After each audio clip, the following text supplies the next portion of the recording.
Hello. I decided that I'm going to start my next longer game, and this is another one I picked up in the Steam Visual Novel sale. I don't know a lot about this game except that it's a horror mystery game. From what I've read, there's a lot more spooky stuff at the beginning of the game, and then the horror will eventually go away. I have a pretty strong threshold when it comes to reading horror, but I do jump scare easily, especially with audio stuff. So we'll see how this goes. I also have read that this is about 8 to 10 hours, so I imagine I'll probably be streaming this on 3 different sittings. So I'm not sure how far I'm gonna get tonight. Maybe like 2 or 3 hours. I'm gonna make that my commitment because I should be going to sleep at a semi-reasonable hour. Alright, I have been eagerly awaiting your arrival.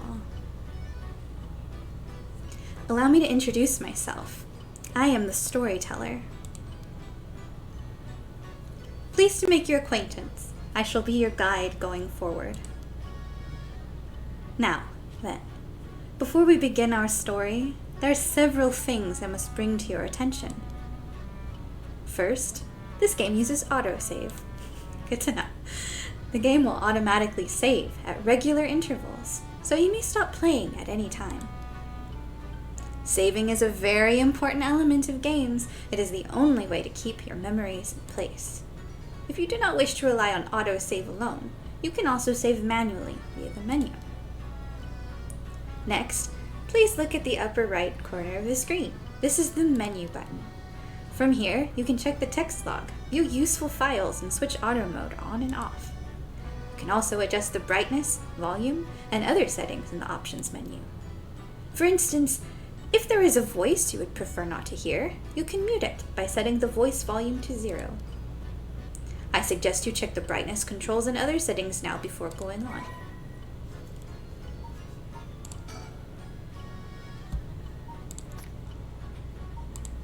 Interesting. So we know that there's 7 mysteries from this.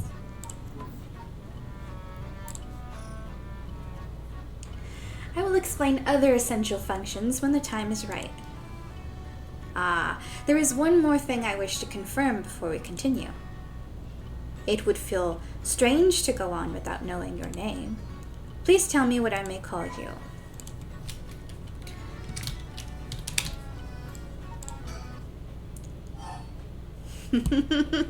Well, there's my Steam username if anyone wants to buy something off my wish list.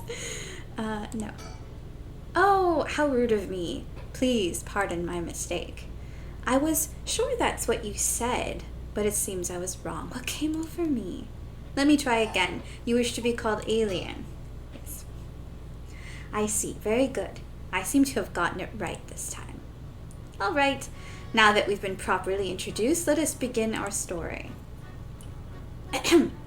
From antiquity to present day, regardless of how society and civilization evolve, death has been a constant presence that none have ever escaped. Whether it is one's own or that of someone close, death is always a difficult thing to accept. This is an immutable reality, a value shared by all no matter the age in which they live. In fact, oral traditions reflecting people's fears and prayers regarding death still remain: ghosts, spirits, and so on. Similarly, in an attempt to defy death, many curses, rituals, and customs have been born from burning spirit incense to summoning the souls of the dead. Some of those secret arts are still being passed down to this day. On that note, Alien. This may seem rather abrupt, but is there someone you wish to bring back from the dead? What if you had one chance to use the secret art of resurrecting the dead? Yes, if you had the power to bring someone back to life one time, and one time only, what would you do? All right. I'm absolutely not the first one, sorry. I'd use it even if I had to sacrifice someone else. I'd use it if it came at no cost. I wouldn't want to let some. Yeah, I personally, I don't want to mess with this stuff, so I'm gonna go with the last one. He's not happy with that answer. I see. Very interesting. Yes, yes, that is what I thought you would say. What seems to be the matter? Ah, you want to know what this box that has been sitting here is? It's quite the curious thing, isn't it? This is called a color television. The world I will be sending you to is full of devices such as this that do not exist in the age you are from. In this era, a color television can be found in nearly every household. That is not all. For example, if a person should wish to contact someone while they are out of their home, they use public telephones like this that can be found all over the city. Can you imagine what life would be like at such a time? I'd be thrilled to have you continue this story, alien. After all, that is why you came here, no? So let us begin. I have kept you waiting long enough. I present to you Paranormasight, a bizarre tale surrounding the curse known as the Rite of Resurrection. A peculiar yarn ensnaring 9 men and women in a fierce fight for their lives as it unravels. Some of the characters appearing within surely share your views on the Rite of Resurrection. I imagine those who have lost someone dear to them will feel particularly strongly about it, clinging to it as their last desperate hope. The first I shall introduce, a man named Shogo Okie, is one of them. Alright, so he is an office worker. Shogo is an unremarkable young man entering his 3rd year of working in the planning department at Hihaku Soaps, a chemicals company headquartered in Sumida. Born in western Tokyo to an ordinary family around the same time as the birth of color TV, he grew up amidst the boom of special effects, heavy action films, anime, variety shows, professional baseball, and pop music.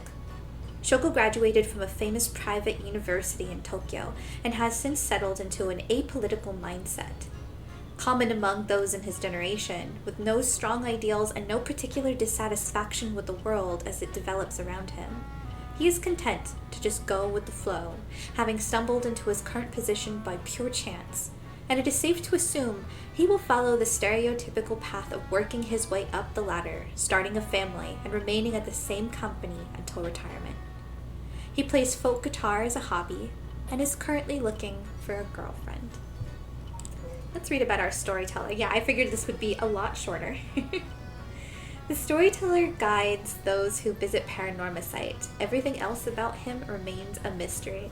Very big Happy Mask salesman vibes from Majora's Mask. Alright. Breaking news. Oh? I wonder what it could be at such a time. Early this morning, the body of a drowned man was discovered at a park in Sumida City. Police have identified the body as Shogo Okie, a 25-year-old man who worked at a company in the area. As signs of a struggle were found, the Sumida police suspect foul play and have launched an investigation. Oh, excuse me, please pay no mind to what you have just seen. Goodness, you very nearly saw something that would have spoiled the story. Just pretend you did not see that. Let us turn back time just a smidge and start again from there. So you understand? You saw nothing. You know nothing.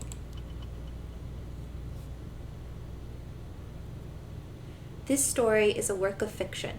All locations, characters, organizations, legends, etc. that appear in this game have no relation to reality.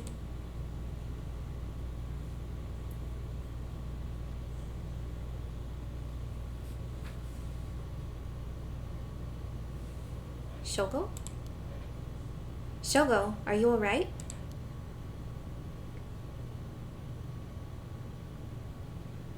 Hey, can you hear me?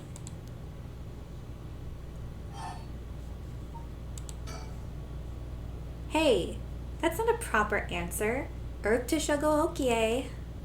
What do you think you're doing falling asleep here? You gave me quite the shock. Come on now, up with you, up. Okay, and there. How's that? All right? Do you feel dizzy? Have a headache? Are your humors off balance? I'm fine, I think. There's definitely nothing wrong with my humors, though my head's still a little fuzzy.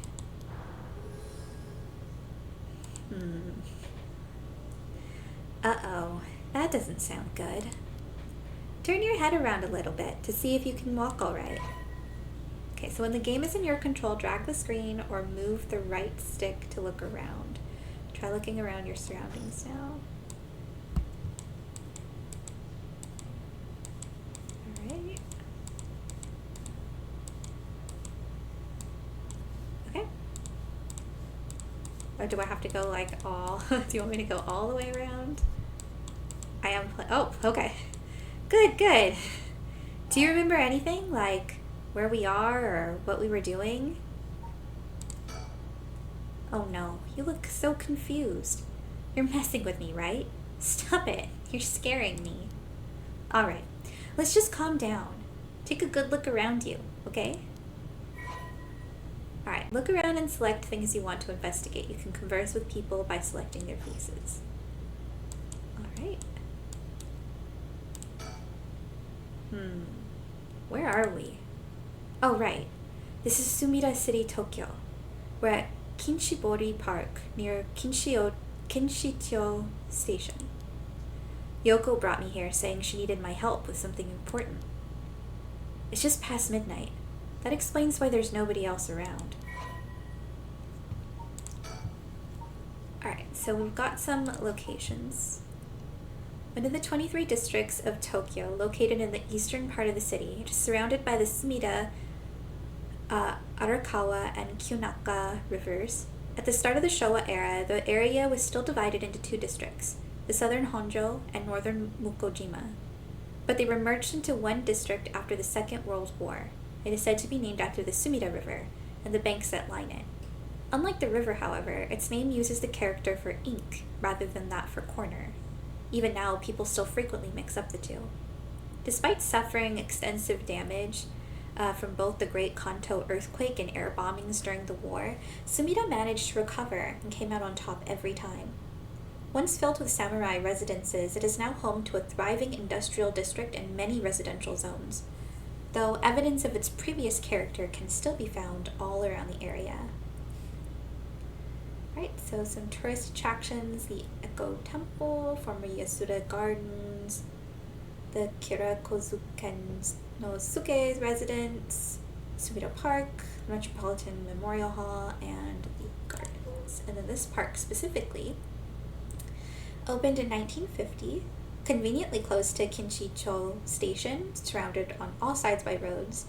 Paved Park is a popular spot for people to meet or relax. Kinshibori Park was named after the Kinshibori Canal, part of the South Warigesui Canal, which could once be found nearby. In fact, the area's name, Kinshicho, was also derived from the canal.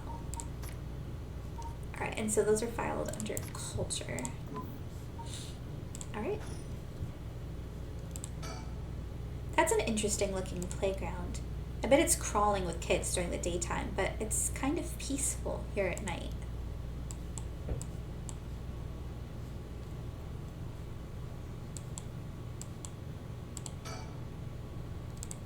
Alright. So we need to find something new. These telephone booths are all over town. The lights are always on, so they can be used in an emergency. A small booth containing a public telephone. Most often found in parks or along roads, local telephone calls can be placed at a rate of 10 yen per 3 minutes. More recently, telephone booths capable of accepting prepaid cards, known as telephone cards, have begun to spread, enabling one to make a phone call without the need for small change. The telephone booths in the downtown area tend to be plastered with unauthorized advertisements and leaflets, a problem that has shown no signs of slowing down.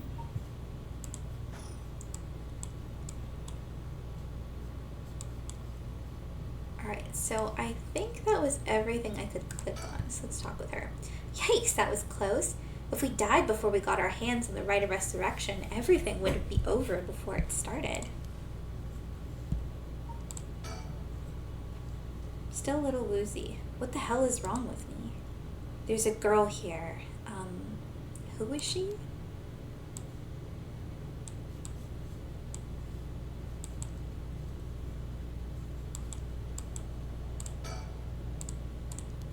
Okay, so there's something I need to find still.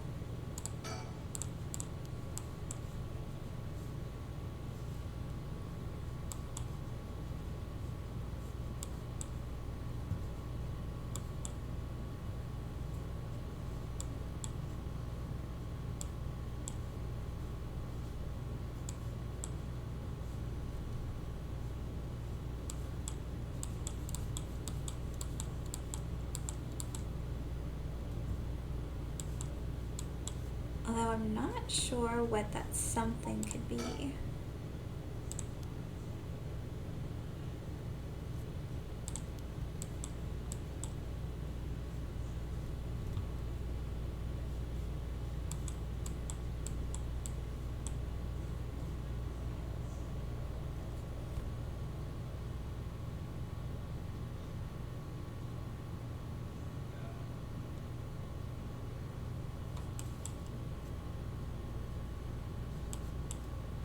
There has to be something I can still pan over.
That's Yoko Fukunaga.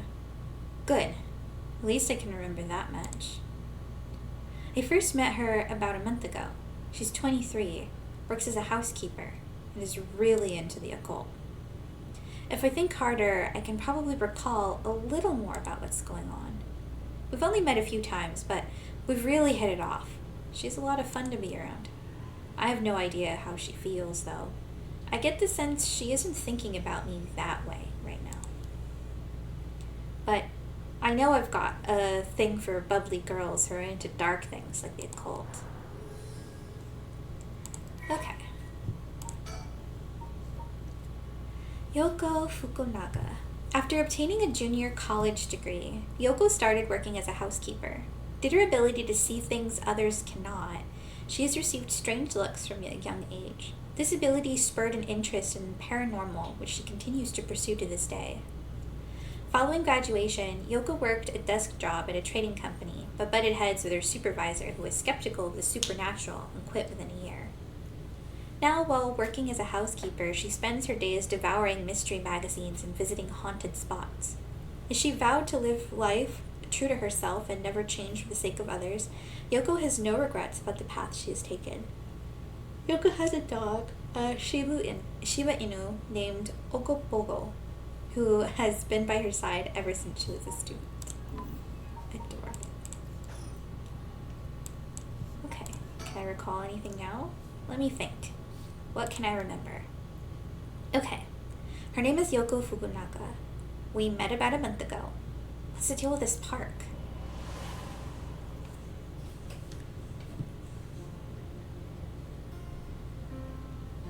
It was around noon on one of my days off.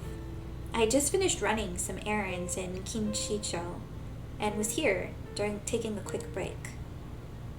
I was just looking around absent-mindedly.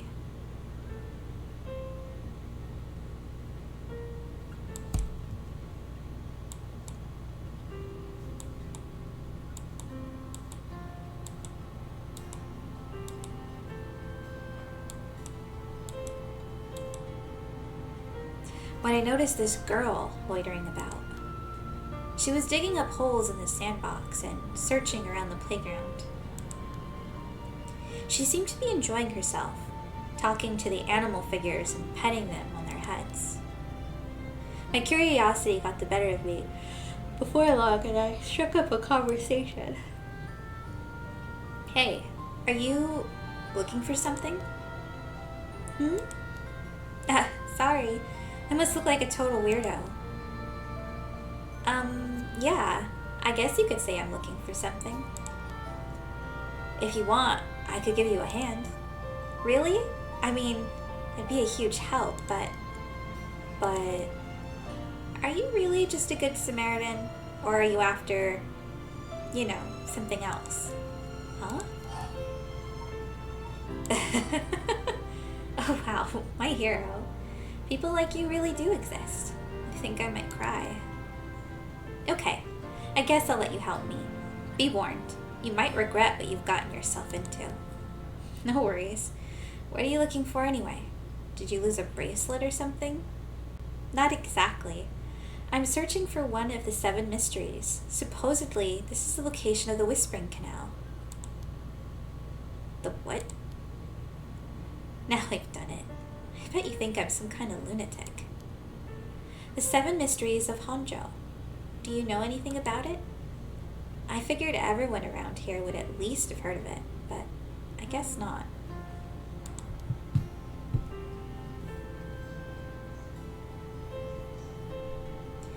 Honjo is what the southern part of Sumida is called. A long time ago, this part of Tokyo was split into 2 separate cities. The north part was Mukojima, and the south part was Honjo. Huh. Am I boring you? Well, I'm not a local or anything. I just work around here. Oh, then no wonder you didn't know. Well, the 7 Mysteries of Honjo is a legend dating all the way back to the Edo period. Really? It's that old? That's like over 200 years ago. Oh, I've got your attention after all.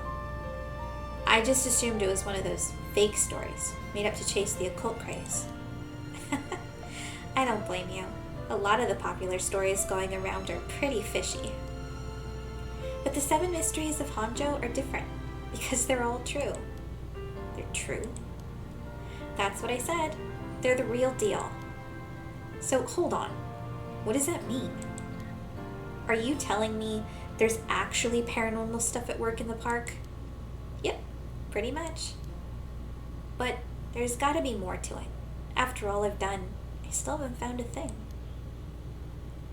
That was the first time I met Yoko Fukunaga. Alright, so we've got 2 things here. An enduring superstition formerly known as Kinchibori.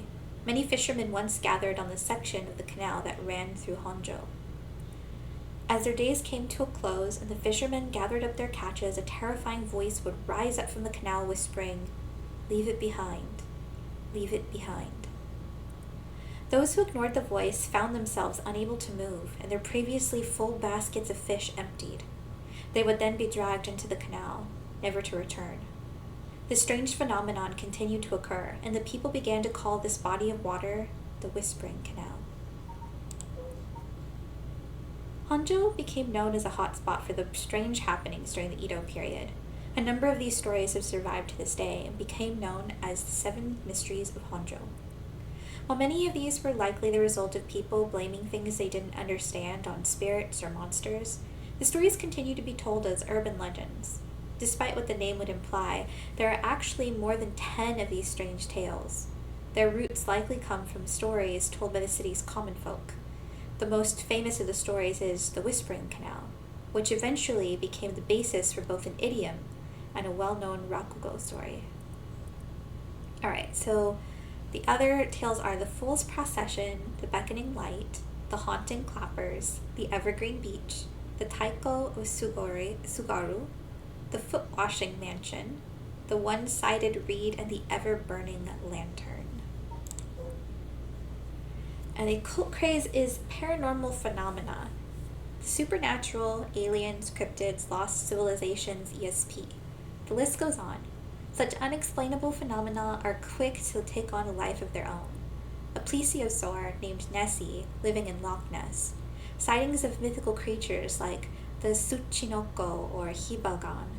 The urban legends of the Kuchisaki Onna. Television reports of spoon bending physics.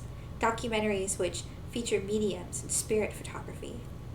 There are only a few examples of stories that have captivated the public.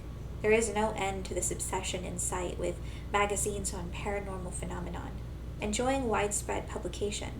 Most recently, rumors of an ancient ritual known as the Rite of Resurrection have been spreading in certain circles. We exchanged contact information, and we've talked on the phone a few times since. We've even met in person once or twice. But she never brought up the 7 mysteries of Honjo again. I figured she'd gotten bored of it. Until today, when all of a sudden she decided to resume her search. Huh? Wait a second. Where did Yoko go?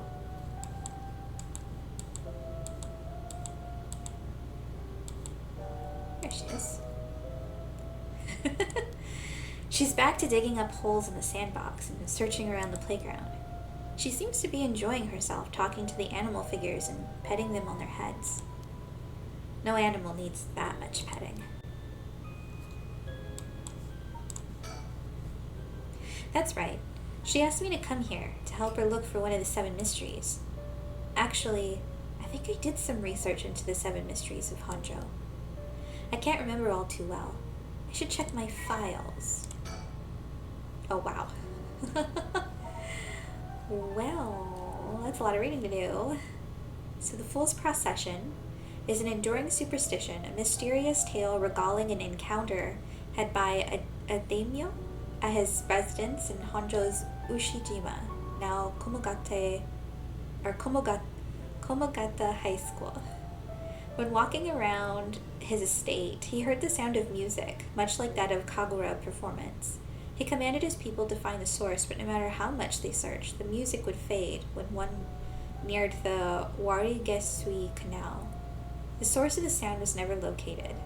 The story is also known as the Procession of the Tanuki, as many were of the belief that it must have been these mischievous tricksters behind it all. An enduring superstition, while walking along the road near Ho-Onji at night, one might spot a hazy lantern light up ahead, despite there being no one around. Following it will cause it to go out, suddenly when getting near. But just when one fears the darkness might swallow them up, another light might appear further ahead, as if guiding the one who sees it. Some say the flame is benevolent, leading people to their homes, while others believe it a monster, leading people astray. Some even believe it's the vengeful spirit of someone that died, luring the lost to the land of the dead. An enduring superstition. As the evening bell rings in Iriecho, near present-day Shumoko Bridge, a night watchman patrols the dark streets and announces his presence by shouting warnings about fires, all the while striking his wooden clappers. But tonight the sound of another set of clappers answers back. He curiously slaps his clappers together. Clack, clack. The echo answers again, but no matter how hard he searches for the source of the second pair of clappers, he never finds it. Some say it was the work of a mischievous tanuki or kitsune, while others say it was a warning from the spirit of someone who lost their life in a terrible fire. Once upon a time, in North Okurabashi, a beautiful beech tree stood in the garden of Lord Shinden's residence, now known as the former Yasuda Gardens. It was so impressive that the house became known among the people as the beech residence. Somehow no one had ever seen a single leaf fall from the tree, As rumors spread of the eternally green tree, it became known as the evergreen beech. However, this particular species of tree was actually an evergreen, so the lack of fallen leaves was nothing out of the ordinary. This has led people to say that the strangest part of this legend is the fact that it even became a legend at all. There was once a daimyo from the Hirosaki domain in Sugaro who built a residence in Midoricho on a large piece of land. On this estate was an almost 8-meter tall tower that served as a lookout for fires. Only a designated firefighter was allowed to use the large drum that resided atop the tower in the event of a fire. While most towers used wooden blocks to sound the fire alarm, for some reason this residence was permitted to use drums. The residence and its special privileges led to much speculation and gossip among the townsfolk. This is the story of something that occurred in the dead of night in the residence of Mika Sacho, modern-day South Warigesui Street in Kamezawa. A foul-smelling wind rattled the house. Suddenly, a giant foot drenched in blood smashed through the ceiling. "Wash," it commanded. After the servants carefully washed the foot, it returned from whence it came, fixing the roof it had broken. A man who had been visited by the foot every night asked a friend to trade houses with him. That night, the foot stopped appearing. There was once an infamous rogue by the name of Tomezo, who fell for a woman named Okoma. Tomezo persistently chased after Okoma, attempting to win her heart over and over again. But she rejected his advances each time. Enraged by her indifference to him, Tomezo brought a dagger to a canal near Ryokoku Bridge and attacked Okoma. He cut the arm and leg off one side of her body, then threw them into the canal. Ever since then, the reeds growing along that canal have only sprouted leaves on one side. One more. On a bone-chilling winter's night, one may happen upon a soba cart along the canal known as South Warigesui. But there's something strange about this cart.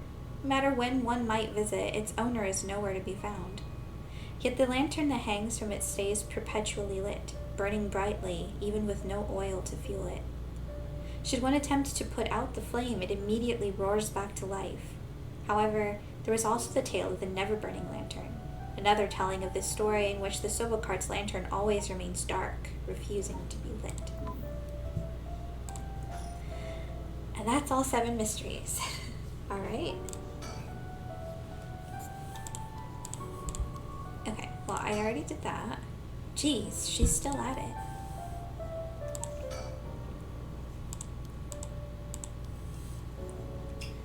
Okay, is there something else I can do? According to Yoko, the Whispering Canal, one of the 7 mysteries of Honjo, is around here somewhere. It's apparently the story that the expression "left at the canal" originally comes from. I think I left myself a note about it. I should check my files. Apparently, the story that expression originally comes from.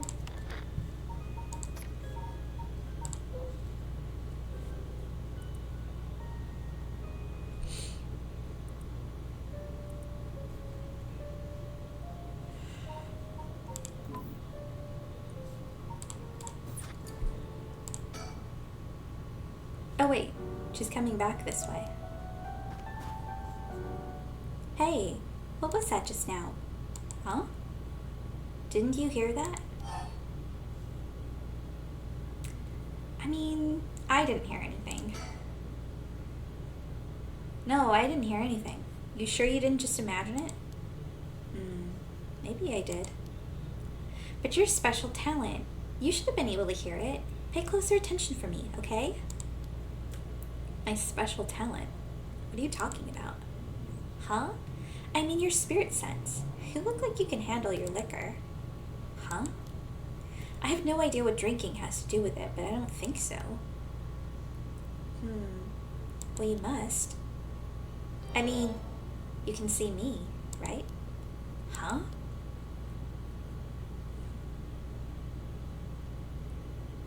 "1 a.m. Still at the park.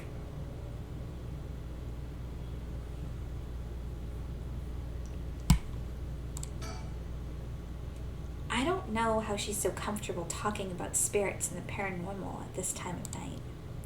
Either she's got guts or she's just used to it. Unless... No, it can't be.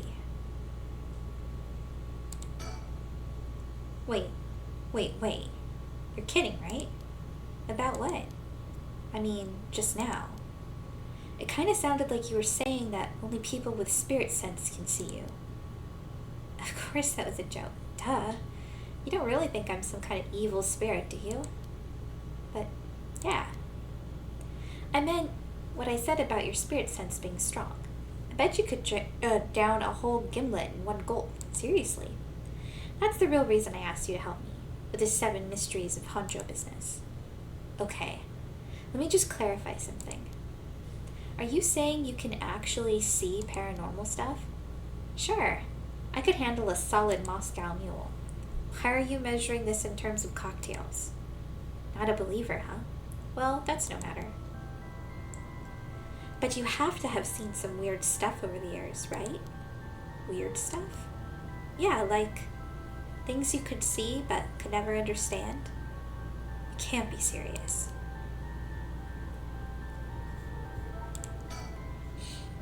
I've gotten most of my memory back, but I still feel a bit out of it.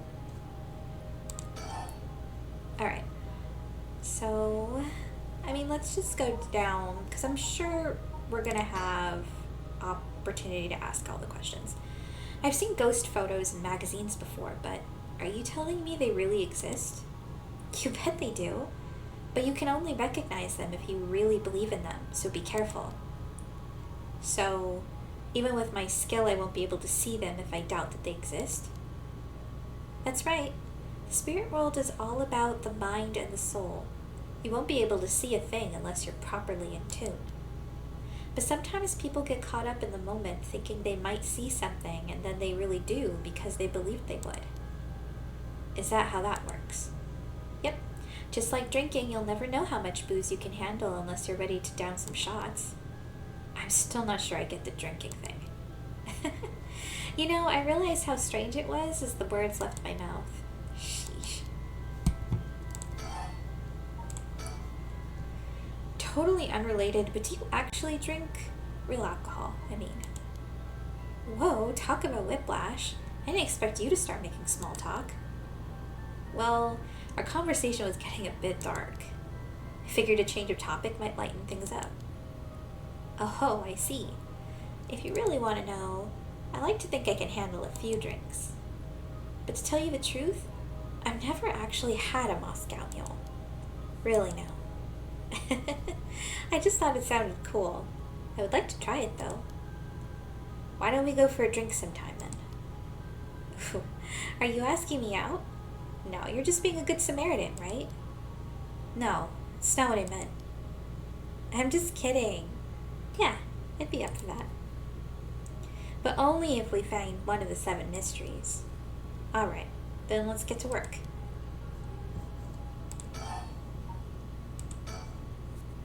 I just remembered I actually did some research on the 7 mysteries at Honjo in the library. You did? What did you find? Well, I discovered a few interesting things. Tell me everything. Although they're called the 7 mysteries, the literature lists 9 of them. Ooh, I'm surprised you picked up on that. Nice researching. Some people think there could be up to 15. That's the thing about these old folk tales. Stuff gets added to them over the years. That's more extra stories than the main ones. Yeah, but the 7 mysteries rolls off the tongue way better than 9 or 15. If you say so. But it makes sense, don't you think? It's more likely to be passed on if it's easy to remember. Huh, that's a good point.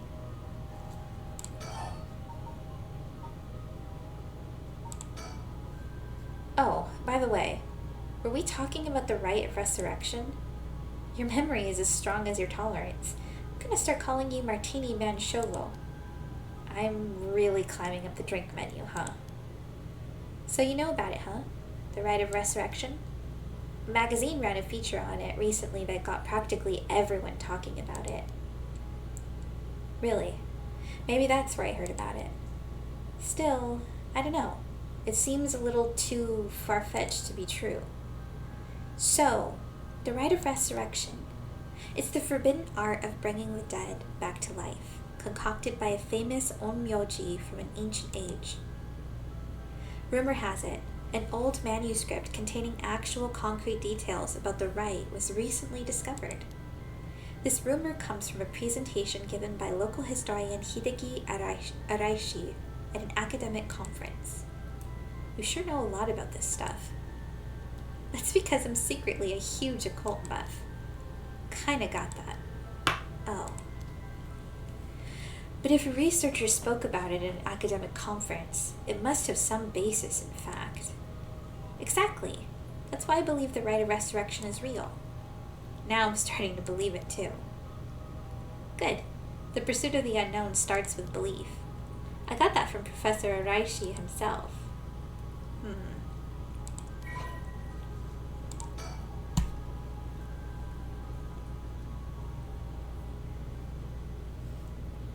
As indicated by its name, this manuscript holds detailed instructions on how to perform the secret art of reviving the dead. This forbidden ritual is said to have been devised by a once famous onmyoji. Local researcher Hideki Araishi recently discovered the old manuscript and gave a presentation on it at an academic conference, sending ripples through the field of occult studies.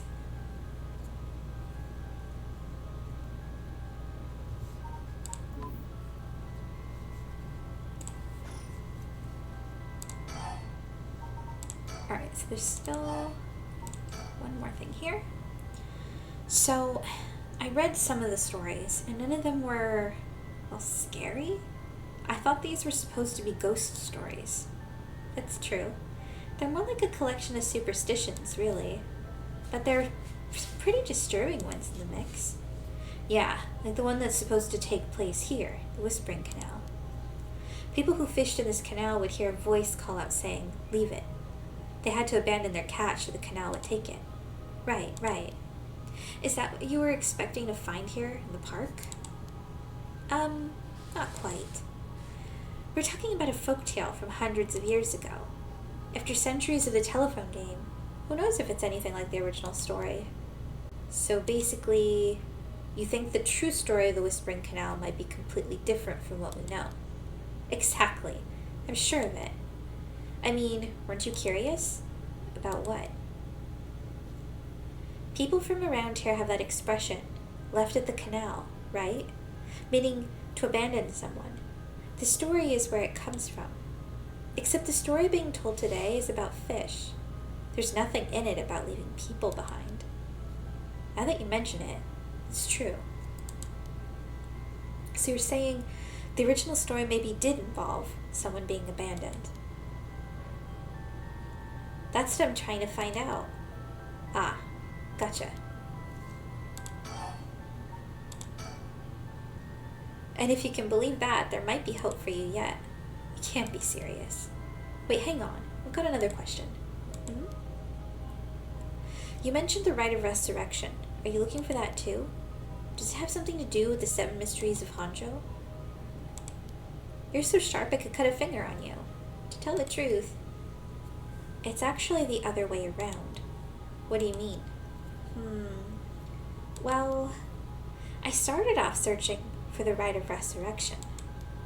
But along the way, I realized that I needed to investigate the 7 mysteries of Hanzhou first. I see. So then, if you're looking into a way to bring someone back from the dead, does that mean you've got someone you want to bring back? You know what? Forget it. It just came to mind, so I thought I'd ask. I didn't mean to pry. No, it's fine. I figured I'd need to tell you at some point. It's Okopoko. Okopoko? Yeah, I want to bring Okopoko back to life. He died in an accident about a month ago. Okopoko died? Oh, right. Okopoko was my dog. I had him for 8 years. Ah, okay, your dog. Gotcha. You spent a long time together.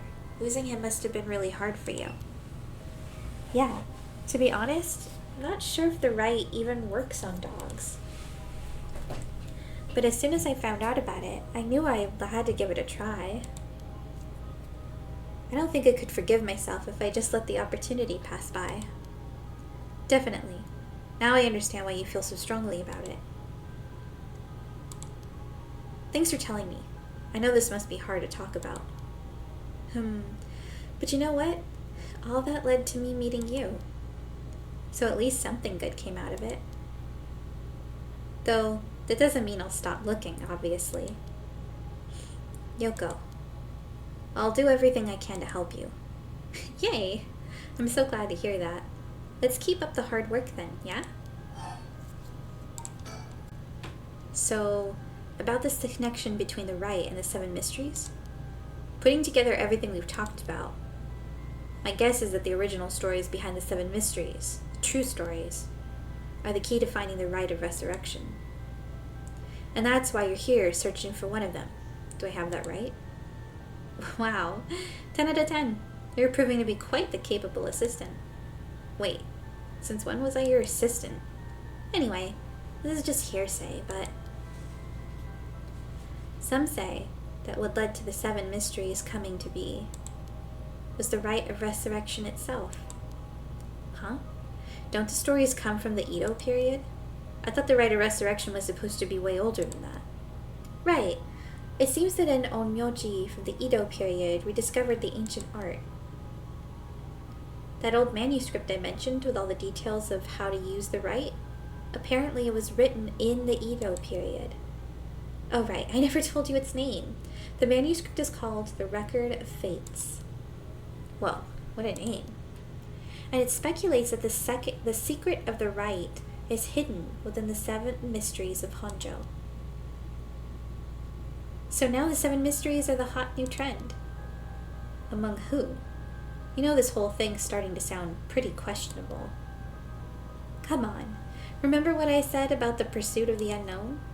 It starts with belief, right?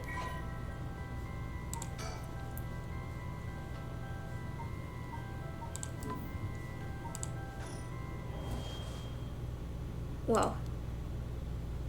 What the hell? It feels like the air just changed. What was that just now?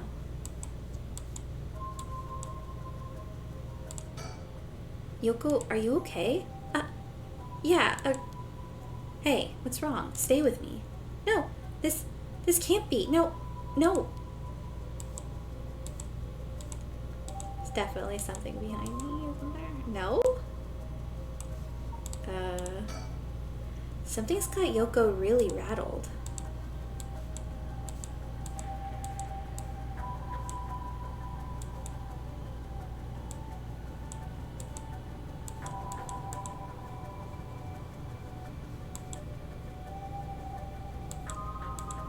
It doesn't seem to be anything behind me. I'm not gonna scream on stream. Yoko?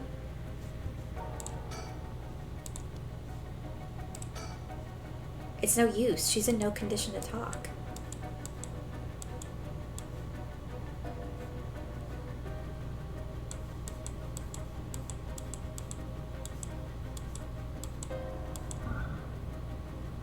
Yoko's pointing over here, but I don't see anything out of the ordinary. I don't get it. What's going on? Did something happen? Yoko?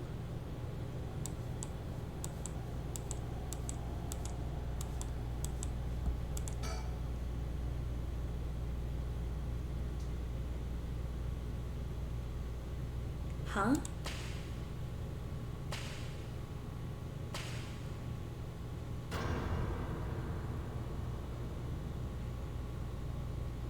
What the? What is... Something's... What is it? Why is this happening?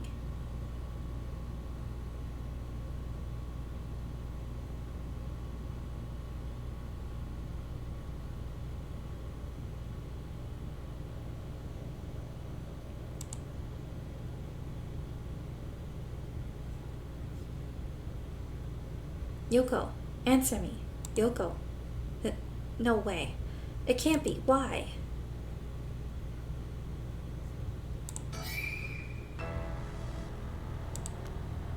What the hell just happened? No, damn it.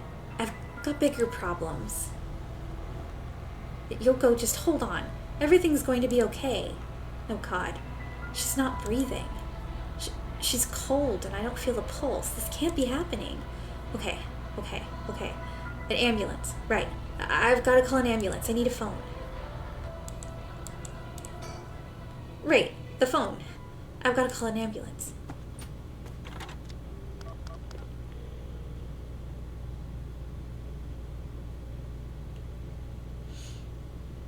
I called it in. The ambulance shouldn't be long. But is it going to make a difference? Her body's gone stiff and her skin is cold and I don't think she's breathing. She looks more like a mannequin than a person now. I don't think there's any coming back from that. I don't get it. Just a few minutes ago, we were chatting away without a care in the world. Yoko. How did this happen? How could someone so bright and bubbly just suddenly drop dead? Huh? Oh, that's right. If that rite of resurrection she was talking about really does exist, there might be a way to bring her back. If someone can just drop dead out of nowhere, like they were cursed, then why shouldn't there be a way to bring them back to life? Yoko believed in it, so if I believe in her, it seems completely possible.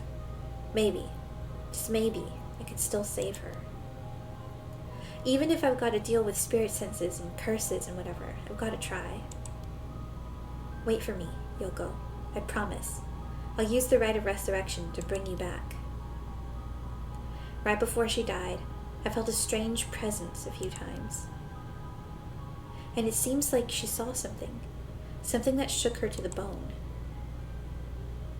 There's definitely something strange going on, and maybe it's still here.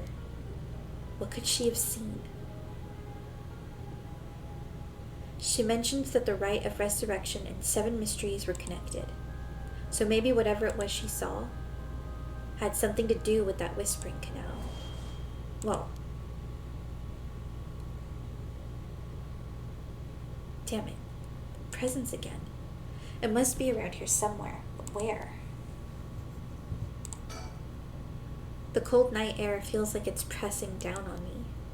Just standing here makes me want to scream, but I've got bigger problems right now. Alright, maybe... yeah. Okay.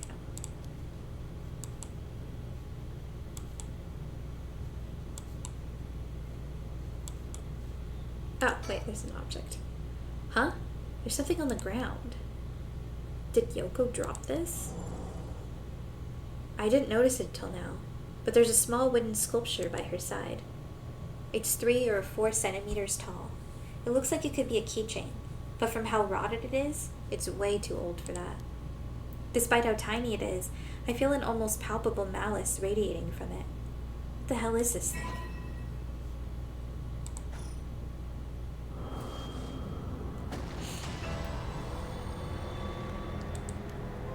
What the... Are these the Whispering Canal's memories? Such deep sorrow. A resentful memory is flowing into my mind.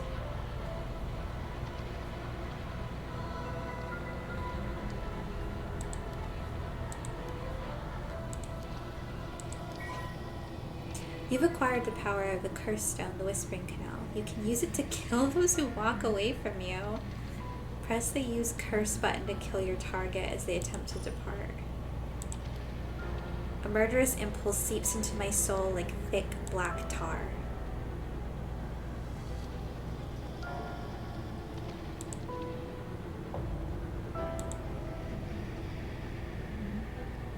Can you hear it, Curse Bearer?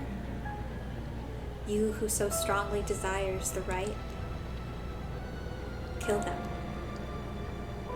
Should you seek life's restoration, take your curse in hand. Reap lives by the score, and claim their soul dregs for your own.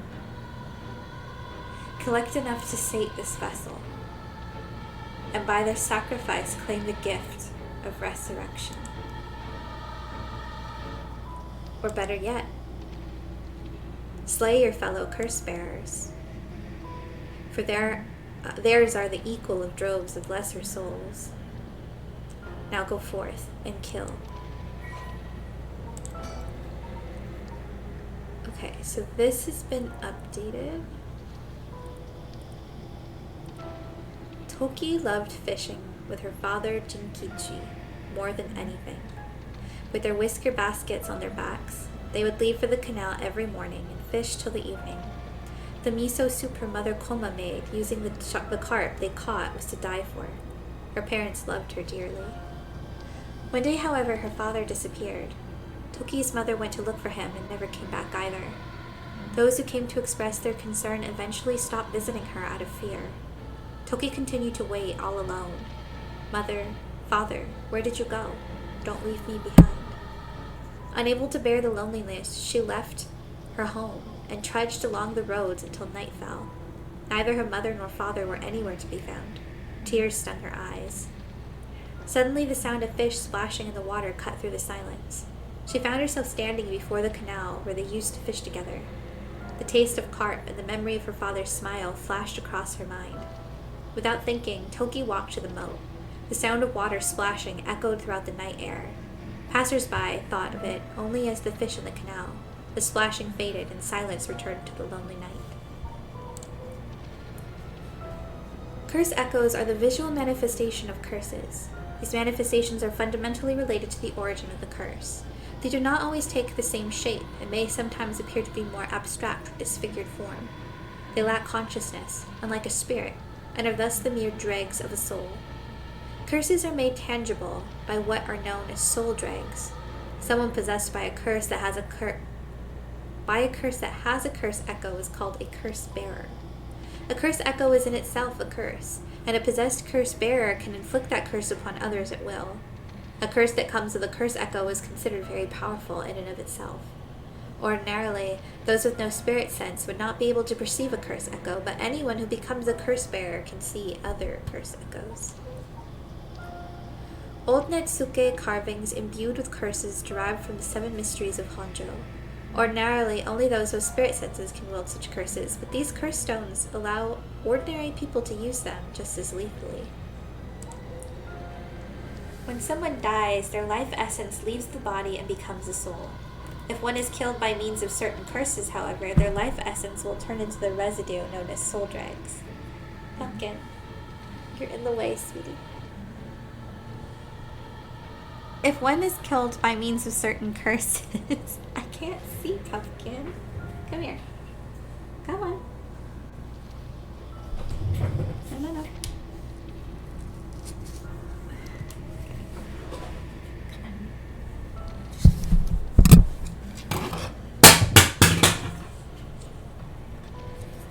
Lovely. Alright. The rite of resurrection essentially uses these soul dregs as a sacrificial offering to bring back the dead, but the amount of soul dregs required depends on when the person being resurrected passed away. The more time has passed since their passing, the more soul dregs are required.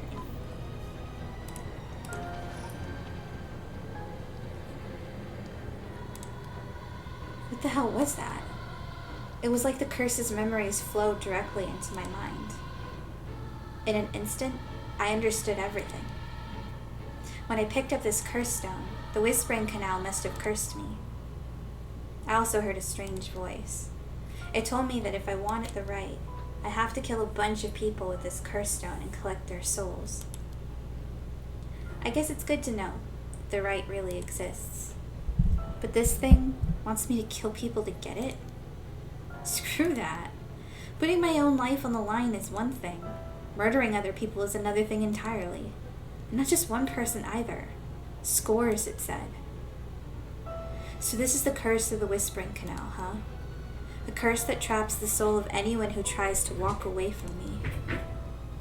But if I use it and collect enough souls, then I'll be able to bring Yoko back. And there was something about other curse bearers being worth more soul dregs. Jeez. I'm really at a loss here.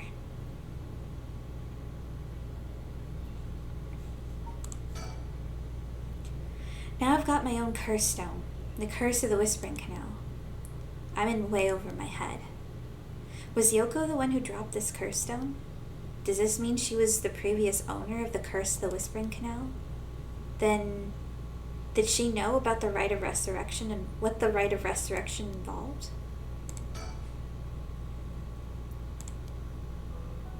Oh, of course. I don't know how it took me so long to realize. This has to be some weird prank she's playing. Any second now, she's going to open her eyes, get up, and have a good laugh at how scared I was. Right, Yoko? You can give it up now. Boy, did I fall for that one. You really got me good. Wait, no, I've got it. You really were some sort of spirit all along. There's no way you're really dead, right? I'm not even fooling myself anymore. There's no going back, only forward.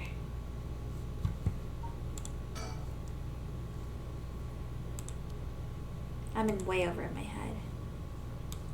Okay. Feels like I'm being watched. Is someone there? Where are you?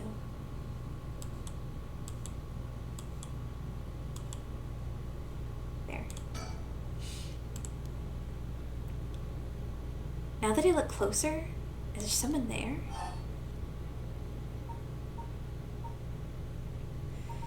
Whew. Hey, who's there?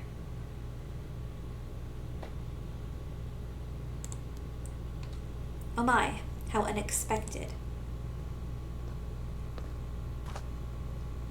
It was your curse that killed that poor woman, I take it. What? Cat got your tongue, Mr. Okie? Huh? A tall, humorless looking man. He doesn't look familiar to me. He's acting like he knows me, though. Have we met somewhere before? That man. Who is he? He looks to be in his 30s or 40s. He's all dressed up in a suit and tie, but somehow he looks real shady. What's he doing here? Was he watching us the whole time? Something tells me curses are nothing new to him. If he's one of the other curse bearers, then I need to be careful. He might be here to kill me and take my curse stone. But by the same token, killing him will net me a lot of soul dregs.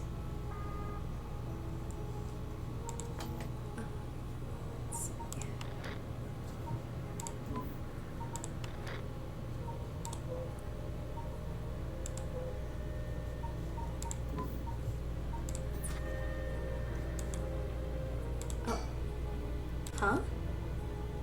The hell is that? Looks like a light floating in midair.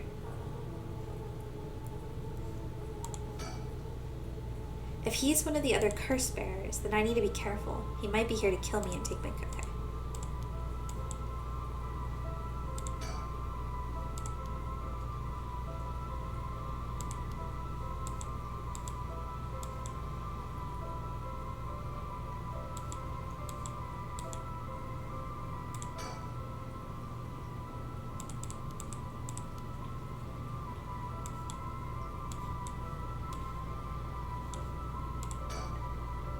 Whoa, it's coming closer. Is this another one of the 7 mysteries? It looks like a will-o-wisp, maybe? Was there anything like that in one of the 7 mysteries? Okay, let's check the files.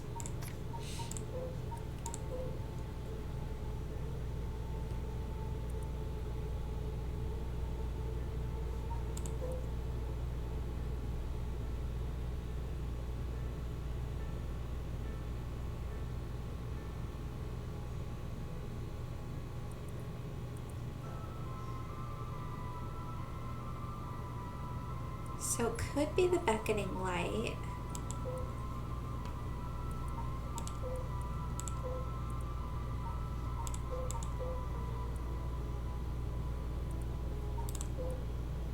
Or the ever-burning lantern, maybe. But I think the beckoning light makes the most sense.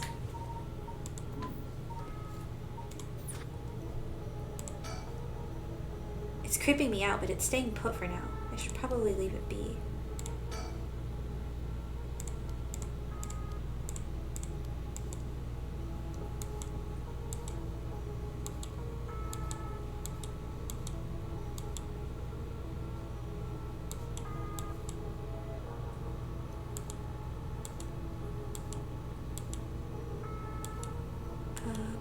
else can I do?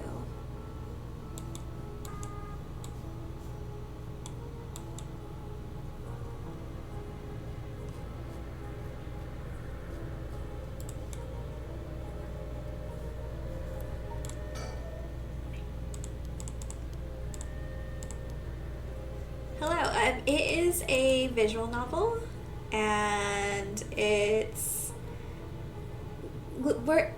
kind of playing off of Japanese folk tales, like ghost stories. So this woman we were hanging out with just dropped dead, and we got cursed, and now we're trying to figure out, like, can we go through with this ritual to try to bring her back to life? But that's complicated because it would require killing other people in order to bring her back to life, which, you know, kind of maybe not a great idea. But what else can I do right now? Okay, he's not in our file. I can't talk to him again.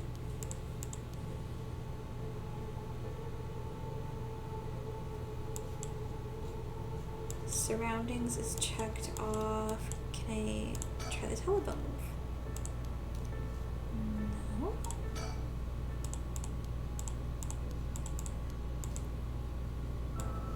And there's nothing we can do with her.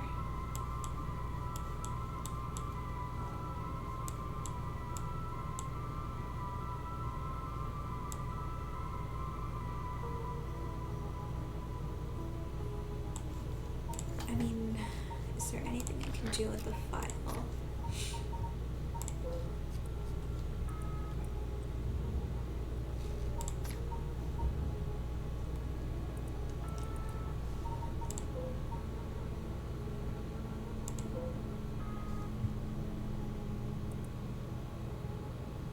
Interesting, I don't know much about playing visual novels. Any suggestions to start with?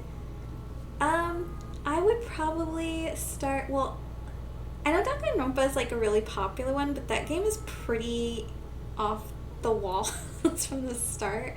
I really like the Ace Attorney series. Those are more, it's like humorous, but there are still like mysteries to them. It's very, I mean, it's law themed. There's still a lot of heart and very good characters, and there's a lot of them. I also like the first entry in the Nonary game, so 999. That's a pretty good one, and it's relatively self-contained. But yeah, I really like visual novels. That's mostly what I do, because I like reading, while still having some puzzles to work through. I have played the first 3 Danganronpa games, like the main ones in the series, and I can never tell, like, do I like these games or do I not like these games?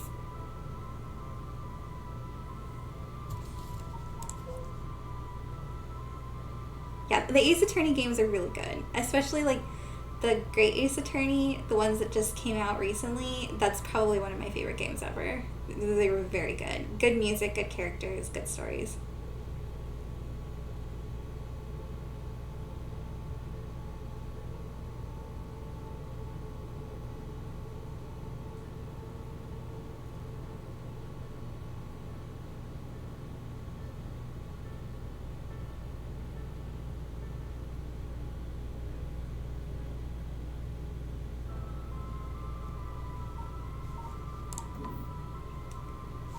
There has to be something I'm missing that I can do.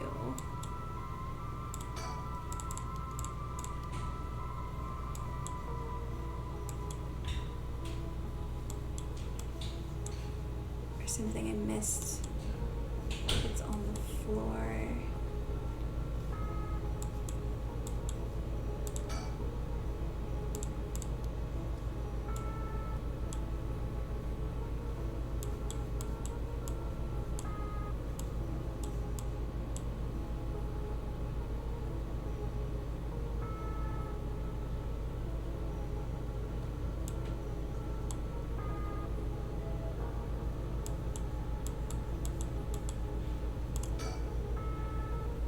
It's hard to believe she was so full of life just a few minutes ago. Okay.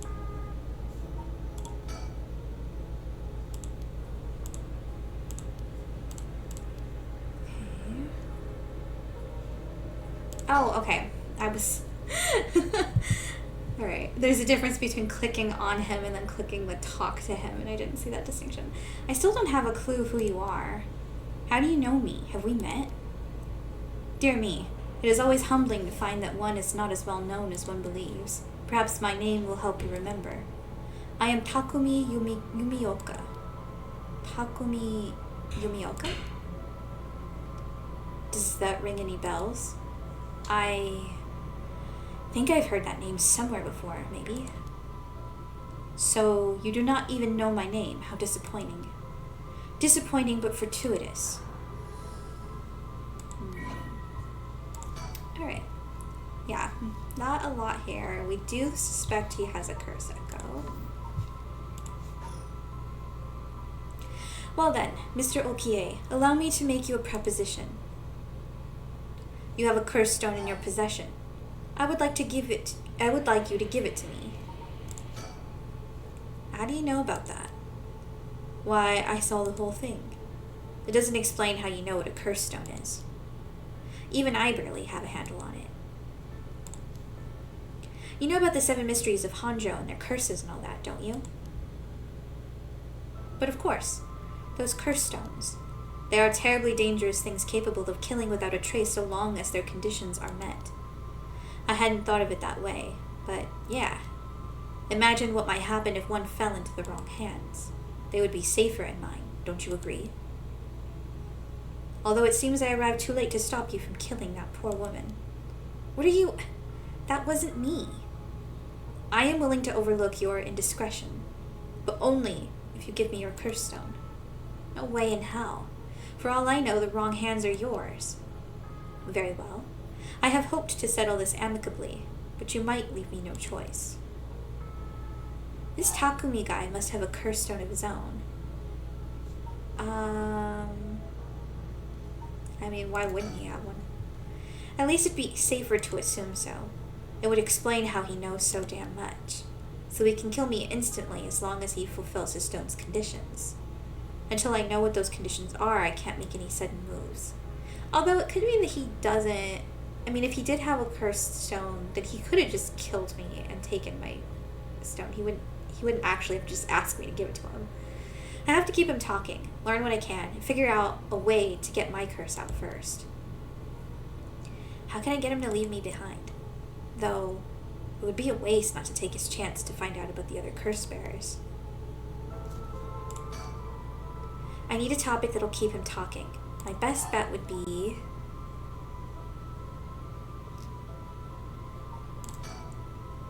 What's up with that weird ball of light? Is that your curse? Whatever do you mean?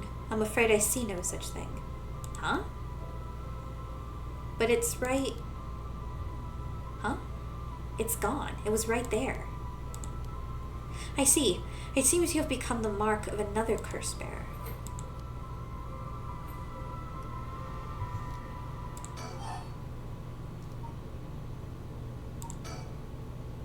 Before I give you my curse stone, I want to know who you are. I need to know if I can trust you. You look so trustworthy. A reasonable enough concern. Very well. I am an associate of the great sorcerer Suigen Gamiodo. Suigen Gamiodo? Indeed. You must have heard of him. I believe he was recently featured in a certain magazine. Your unfortunate companion there came seeking his counsel not a few days ago. It was from her that I learned your name. I thought she would have mentioned me to you, but it seems that was presumptuous of me. And when did this happen? Why, just 2 or 3 days ago. Gotcha. Yeah, not buying that. He knows I don't know who he is, so he's just trying to feed me a story. I've only known Yoko for a month, but she never mentioned going to see some mystic. Although it is Yoko we're talking about here, so it's hard to say for sure. I hope that is enough to convince you that my hands are more than trustworthy. How do I know it wasn't you who killed Yoko with your curse? Mr. Okie, If you are hoping to trick me into revealing whether I possess a curse stone, I assure you I cannot. Or you cannot. It is your curse that was responsible, Mr. Okie, no matter what you might tell yourself. That doesn't make sense. I only found this after Yoko died. Oh? Don't play dumb. I know you're the one who did this. Whether you chose to believe me is your prerogative, but you are mistaken. But you should know that multiple curses awakened at once, the stroke of midnight. There are many other curses in Honjo, and many other curse bearers. It is not premature of you to assume that I am the one responsible. Wait, so you're saying that at midnight a bunch of people became curse bearers? There's no point in continuing this conversation. For all I know, he could be telling me anything. Except we're going to continue anyway. What do you want with my curse stone anyway?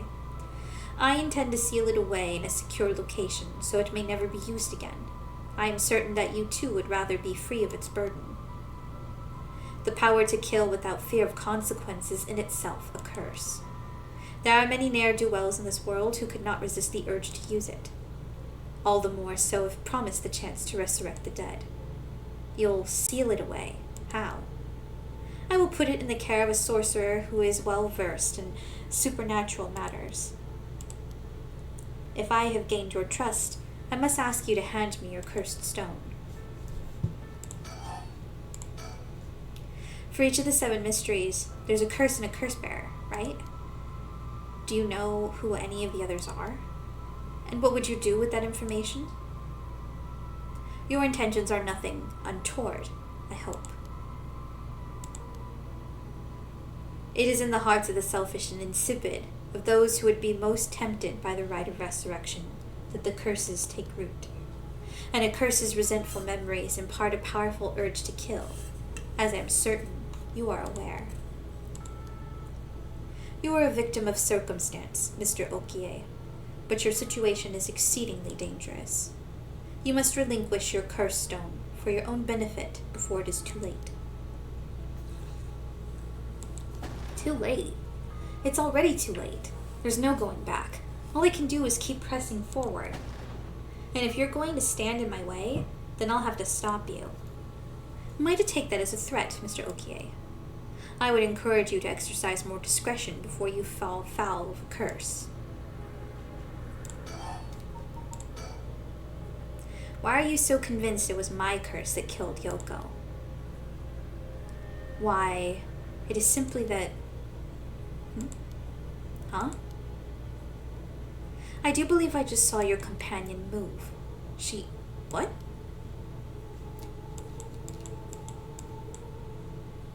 Yoko?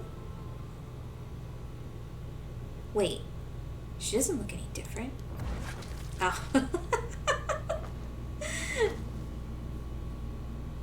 What a Bugs Bunny tactic. Like, look over there. No. Damn it all.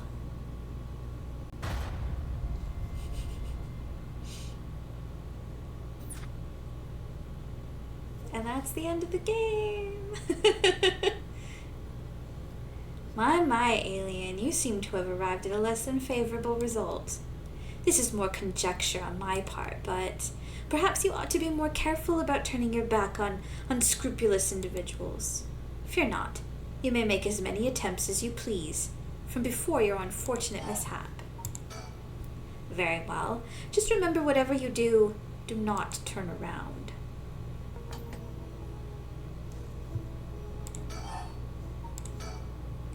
What are you doing? Should you not check on her? If I want to use my curse on him, I have to get him to walk away and leave me behind. Now, what would convince him to do that? Scenario 1. He does what he came here to do.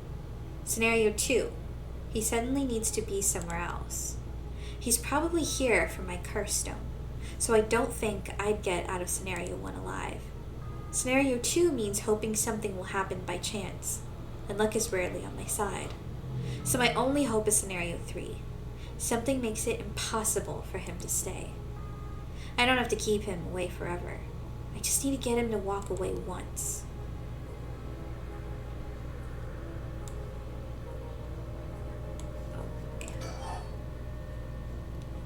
There's nothing I can talk about.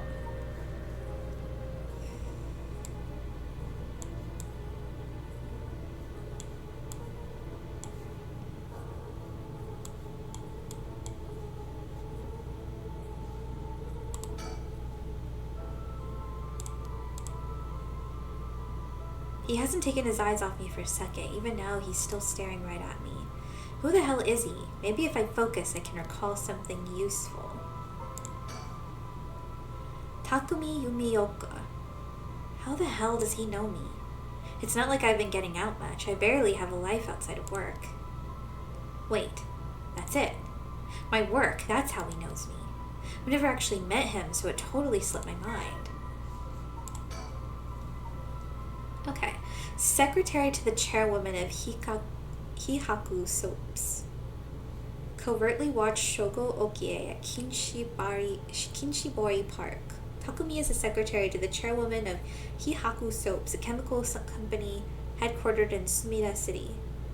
Takumi worships the company chairwoman Natsue Yamamori and demonstrates his unwavering loyalty through his swift and exact execution of every task given to him. Just as Natsue Yamamori continues to exert tremendous influence over the company since her retirement from the presidency, so too does Takumi continue to support her behind the scenes. Acting as Natsue's mouthpiece in this capacity has earned him the ire of the current president and the board of directors. Takumi knows the names and faces to not only all employees at the head office, but also the temporary workers in their factories and warehouses, even their main suppliers. Okay. Suigen Gamioto, my ass. This guy thinks he can sell me anything. But I don't know if having figured that out helps me much right now. Yeah, I was thinking the same thing.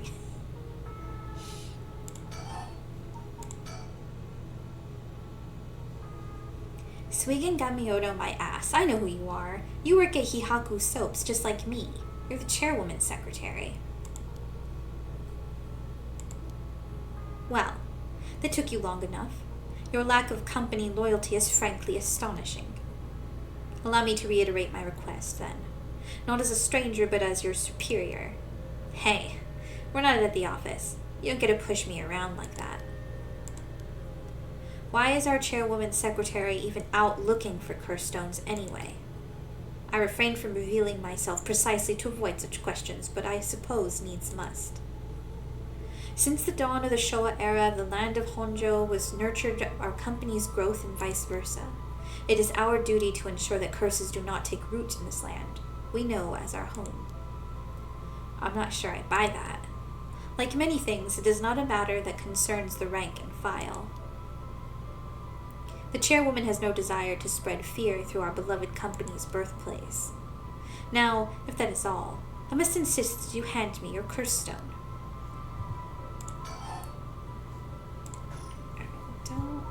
Let's see. Wait, I've got it. I know how I can convince him to leave. Oh great, are you going to share with the class? Ah crap, I totally forgot. What is it? I called an ambulance. Something just came up. Hand over the curse stone. Okay, so it's probably the ambulance. Oh right, forgot to mention. I called an ambulance. It should be coming any minute now. An ambulance. Have you lost your mind? They will arrive to find you standing next to a corpse alone in the dead of night. No doubt they will hand you over to the police, who will have some questions for you. Probably, but I'm sticking with Yoko. Unless you want to join me in an interrogation room, you better get out of here. You're telling the truth, I see. They are getting closer by the second. I cannot afford to waylaid at the juncture. I fear I must take my leave. Sooner or later I will return for your curse stone. I only hope you do not abuse it in the meantime.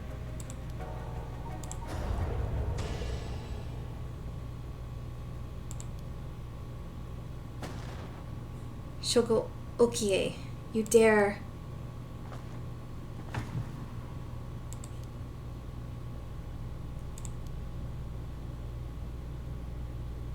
Sorry, dude. He's dead. He's really dead. I mean, he did just kill me in the other timeline. So this is what a curse stone can do.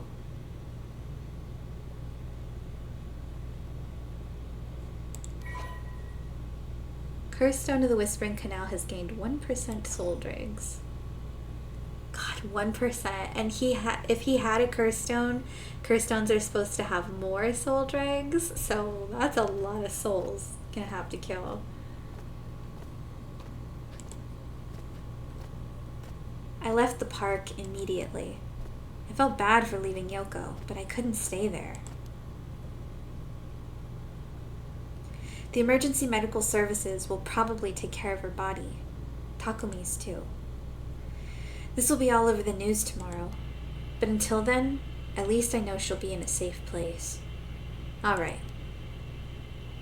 I have to find my next sacrifice. Quickly. I've got no time to waste.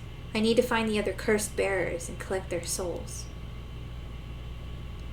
Killing Takumi barely got me any soul dregs. I guess he mustn't have been a cursed bearer, after all. It's not enough. The soul of a non-cursed bearer amounts to little more than leftover breadcrumbs. I have to think of places where the other cursed bearers of the 7 mysteries would be. The curses were activated at around midnight. The others are bound to be active still. I should check to see if there are any other places with connections to the mysteries nearby. At the very least, another curse bearer might be thinking the same as me, meaning I could run into them. Let's see. Which of the 7 mysteries are closest? I'm in Kinchicho area right now. The haunting clappers are on the other side of the Oyoko River, just on Shumoko Bridge. The foot-washing mansion and the ever-burning lantern are around South Warigesui Street, past the train tracks. And further along Oyoko River, I'll find the beckoning light at Ho-Onjo Bridge. These 3 places are the closest, I guess. I should start there.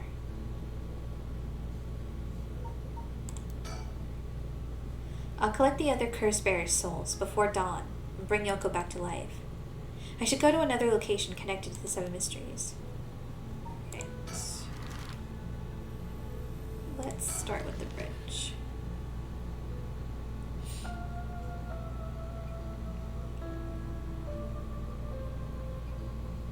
The Shumoko Bridge is supposedly where the bell from the haunting clapper story used to be. I wandered around here for a while, but I didn't see anything interesting. The only thing I found was it looked like a 100 yen lighter someone threw away. I don't know if curses are vulnerable to fire, but maybe I'll find a use for it.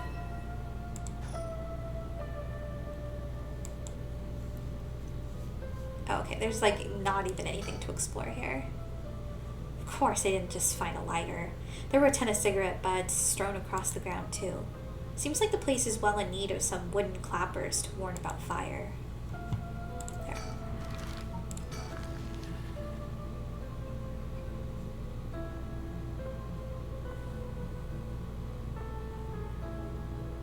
Both the Foot-Watching Mansion and the Ever-Burning Lantern are from this area.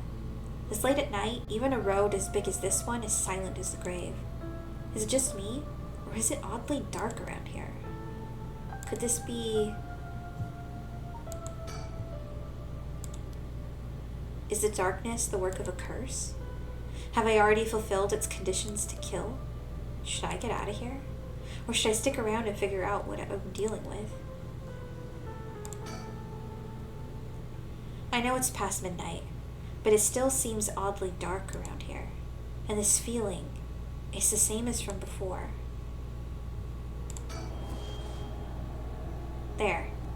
There's something over there. Is that a curse echo? A curse of the 7 mysteries given form? I knew it. There's a curse bearer around here.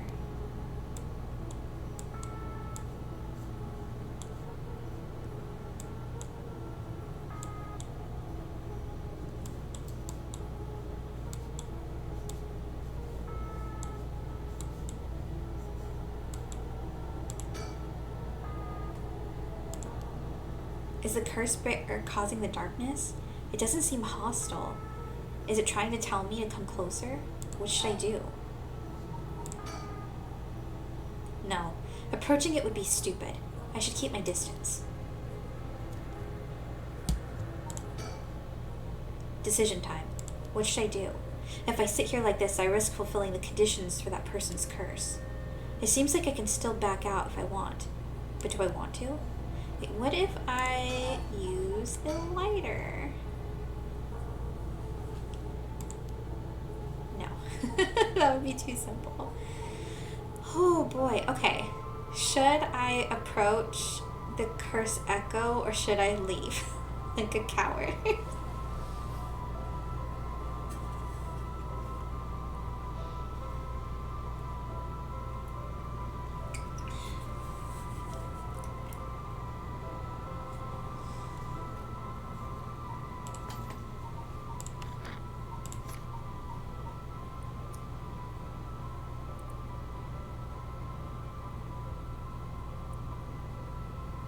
I think they said it was the foot washing station. Oh, I can look at the log.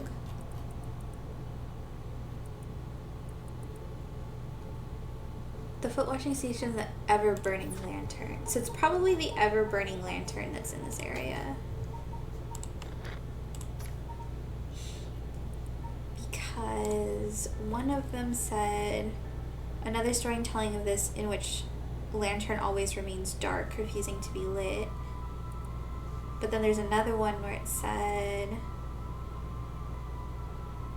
the lantern that hangs from it stays perpetually lit, burning brighter even with no oil. Should one attempt to put out the flame, it roars back to life.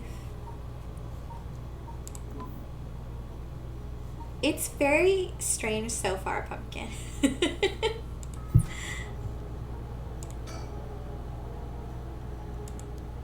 The general premise is that, like, you're on a mission to bring someone back to life through a rite of resurrection. In order to do that, you need to kill a bunch of other people. Alright, let's just do it. Nothing's gonna happen if I just sit and wait. Let's check it out.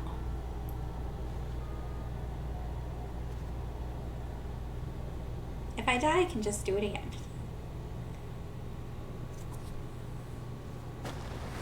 Okay, yeah. I mean, what good could possibly have come from approaching the spooky thing? Darn it, now what? This isn't a curse doing this. Somebody's pulling me in. That hurt. It looks like I'm inside a building. Did it toss me in here? I can't see squat. Is this the same darkness from the curse echo? I'm completely enclosed. Doesn't seem like there's even a window. There's no telling which direction I'm facing. They got me. This has to be the work of another curse bearer. In this darkness because of a curse echo? Are they trying to trap me here? I guess I should be glad they haven't killed me yet. If I don't start searching for a way out... Shit, I can't see anything. If only I had a light source.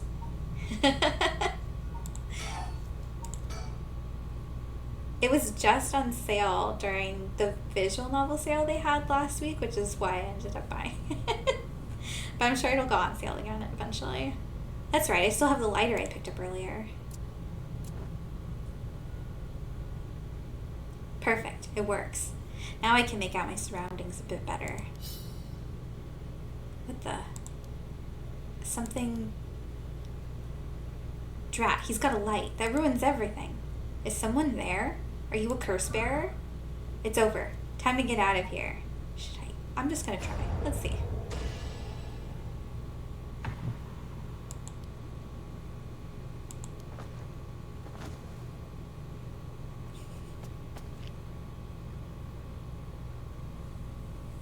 Oh, you know, I need to add Stray to my wish list.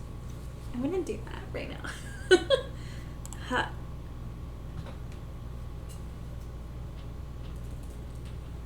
That was a close one. I didn't catch a glimpse of the curse bearer, but it seems like I'm alright. Oh wow. Okay, we gained a lot more this time.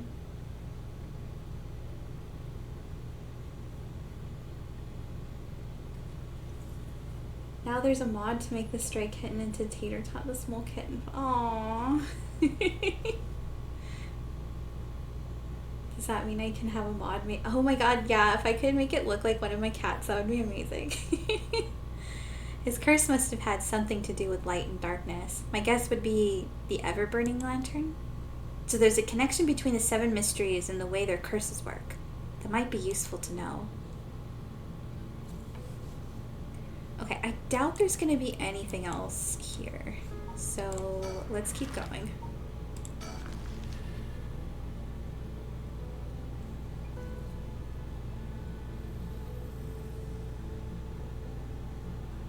I'm here at Honji Bridge, the location linked with the beckoning light.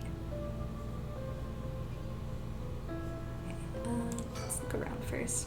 The other side is an industrial district, and further down from the bridge and the temple from which it gets its name.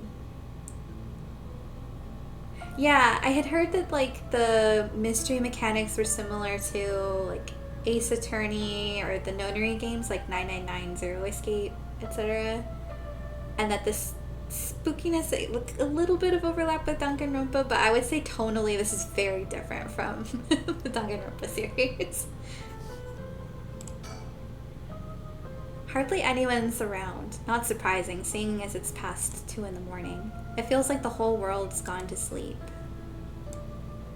Me too. They're my favorite games. I just really like them.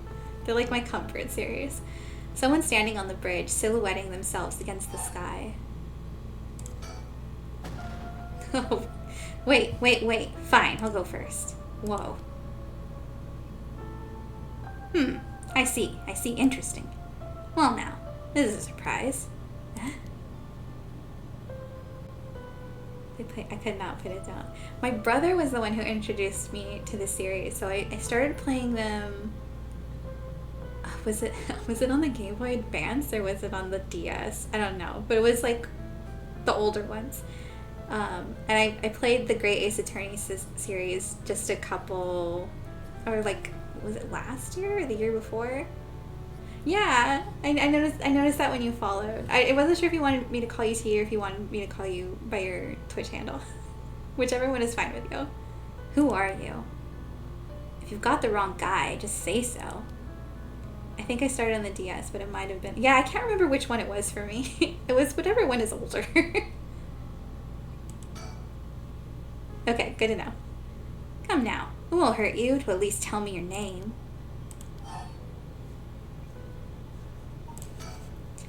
What are you doing here? Very good. You shouldn't give up your name so easily, especially not to strangers. Gone is the age when might made right. Nowadays it's information that rules the world. You do well to remember that. You're the one who asked. Your name, your address, your phone number, your age, your occupation, your personal information is much more valuable than you might think. You should treat these things with care. So, I guess you don't plan on telling me anything either then. Different Pokemon that I had back when I was using an Oddish profile everywhere and someone slid into What? Yes, I haven't evolved into a format. That is so bizarre, but also so like Pokemon fan spaces. You can call me Richter Kai, private detective. Didn't you just say not to? Never mind. You say you're a detective. That's correct. I'm a man who deals in secrets. Don't expect me to share any more information with you, though. I only told you that so you could have an understanding.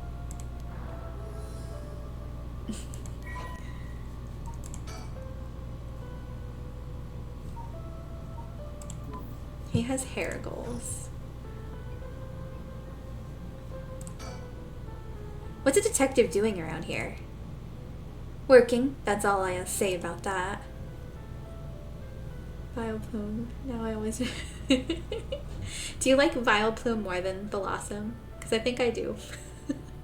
I used to argue with a friend over which one was better, but I just think Vileplume is very cute.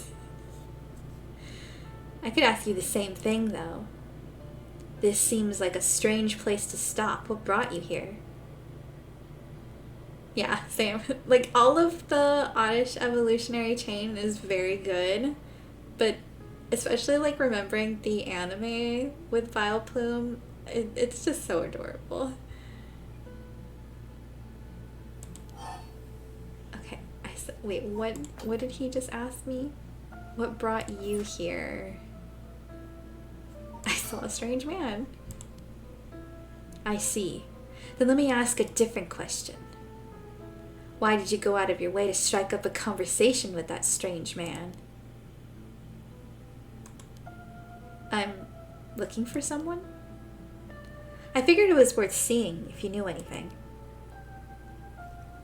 You don't say. In that case, I just might be able to help you. Can you describe the person you're looking for?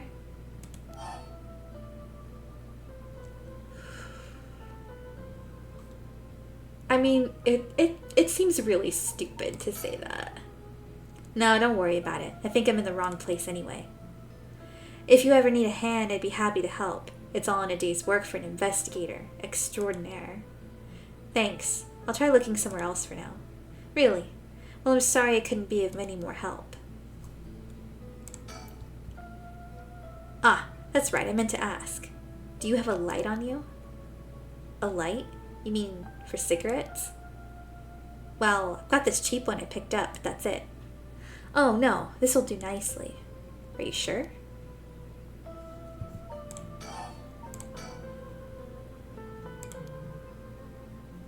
Oh, okay. Doesn't seem like he has anything to do with the curse bears. I should move on. If he's been here as long as he says, there's a good chance he's seen something. But I don't think it's worth asking. He seems like all kinds of trouble. Anyway, I should get back to work. Once you're gone, of course. Is there a reason I can't be here? Of course. My work is top secret.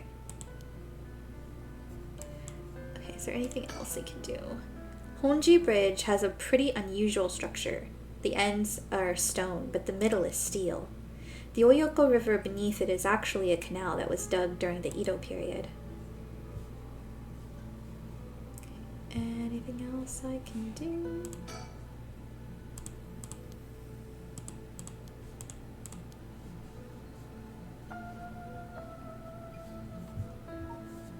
Alright, it doesn't seem like there's anything else to do here, but I also don't think there's anywhere else to go.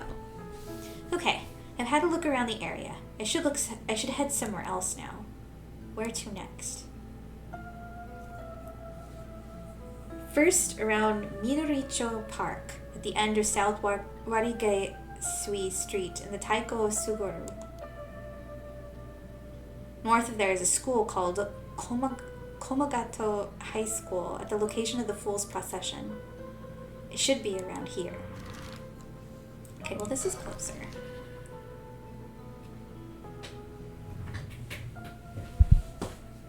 Oh, there are people here. Alright, but before we explore the park, I owe my cats their dinner. So I'm gonna take about a 5-minute break and then I'll be back to continue exploring the next 2 areas.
Okay, and we're back from my cats taking their time, as they're wont to do.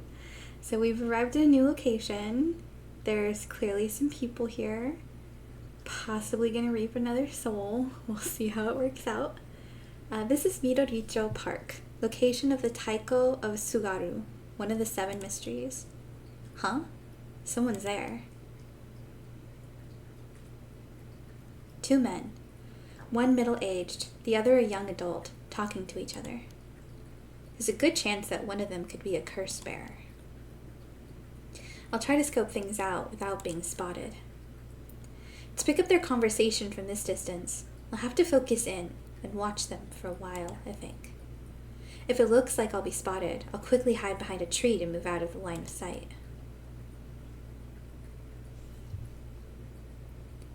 Huh. They were supposed to be around here, but I don't see anyone, boss. No need to get ahead of ourselves. I bet we see something before the night is done.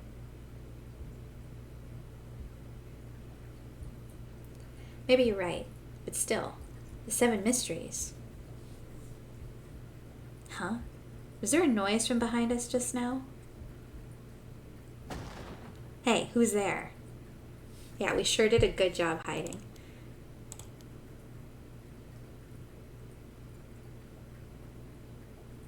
Oh, you 2 are police officers. People often say we don't look it. Sorry if we startled you.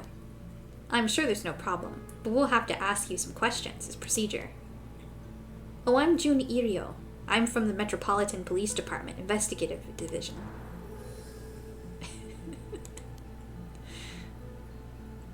And this old guy with the scowling mug is Chief Inspector Tetsuo Tsutsumi, my superior officer.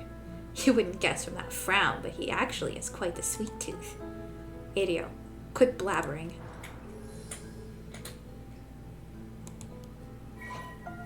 Okay, let's check.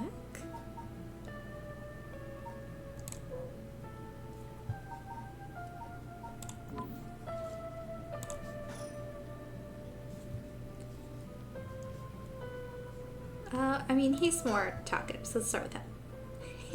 He talks with his lips so forward. Now first, can you show me some ID with your name, address, and occupation? I'll be okay. I'm better off just going along with it. Wow, you work for Hihaku Soaps? I hear they've been raking it in lately. That true? I don't know much about that. I'm just a recent hire. People are loving that new hair product you have. I use it all the time myself. Thank you for your patronage. Irio, you use hair products? Get with the times, boss. Guys nowadays all use these things. Isn't that right, Mr. Okie? Yeah, sure. We even make men's cosmetics now. That's so. What a time we live in. Sorry, boss is the kind of caveman who thinks using only a bar of soap for all his washing makes him cool or something. I don't think that. I just don't care enough to use anything else. Actually, we do have all-in-one soaps for just that purpose. There are plenty of people like you. Huh, hear that, Irio? That's what I'm talking about. You should put out more of those. You look so happy now. Aren't you riled up? Anyway, Mr. Okie, what is it that you're doing now? Actually, I'm searching for the 7 mysteries. Have you heard of the 7 mysteries of Honjo, Detective? Oh, okay, hold on. My cat is getting sick right now. I will be right back.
Okay, now that that's been dealt with. And my cat is fine. She has the wonderful habit of vacuuming up her food so quickly that she throws it back up.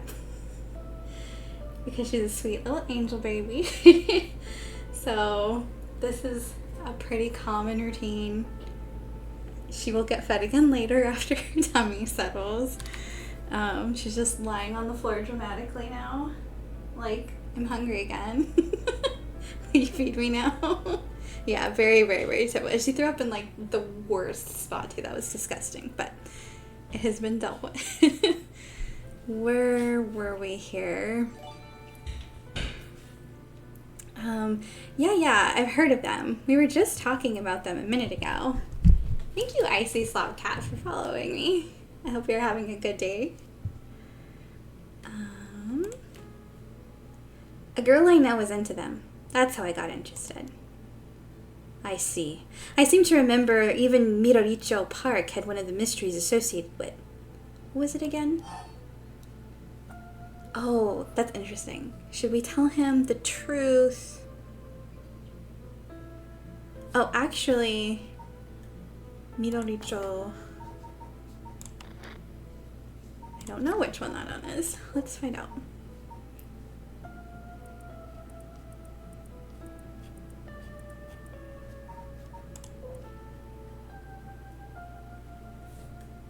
Kamagato. Honji. Shomoko. This one's Miroricho.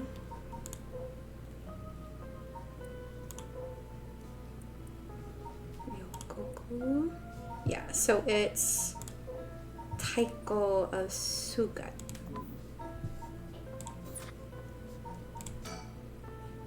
Ah, that's right.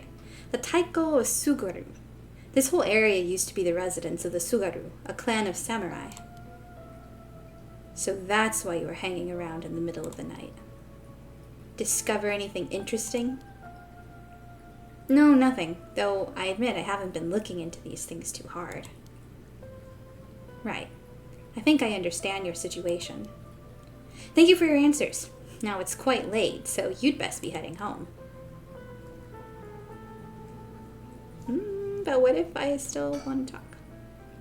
Something wrong? You're free to go. The detectives show no sign of leaving. I don't have conclusive proof that they're curse bearers either. The risk is too high for me to stick around, talking with them so long. I see. Well, I'll be going now. Okay, well, if we die right now, that means one of them is a curse bearer. Take care. Well, I am fairly sure one of them is a curse bearer. Getting them to leave will be hard. Maybe I should go somewhere else before they get any more suspicious of me. Okay.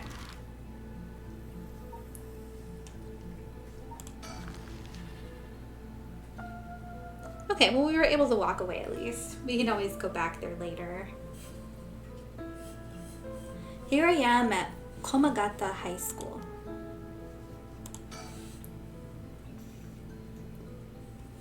Let's see here. Someone's here. Huh? Whoa, what the? Ouch. I'm so sorry. Are you okay? Yeah, I'm fine, but did you just climb over the school gate? What's going on? Why are you at school this late? Well, I'm really sorry. I'm in a big hurry right now, so I gotta go. I'm not just gonna kill a high schooler. Hey, wait. Huh? Wait, I didn't use it. It can't be. Mio, I'm sorry.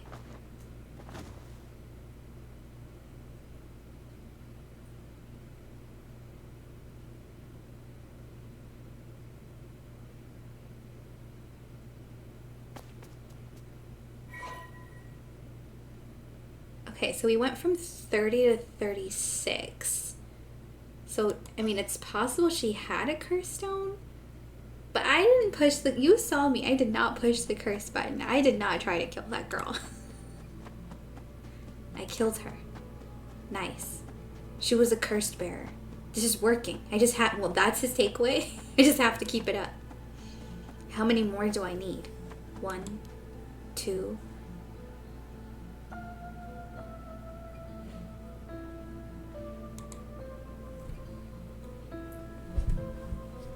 Alright, on to the next one. First, the one-sided read by Ryokuku Bridge. Then the evergreen beach at the former Yasuda Gardens, along the Sumida River.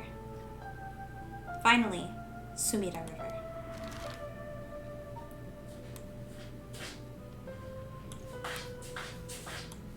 Okay, let's do the gardens. That makes more sense in terms of walking distance.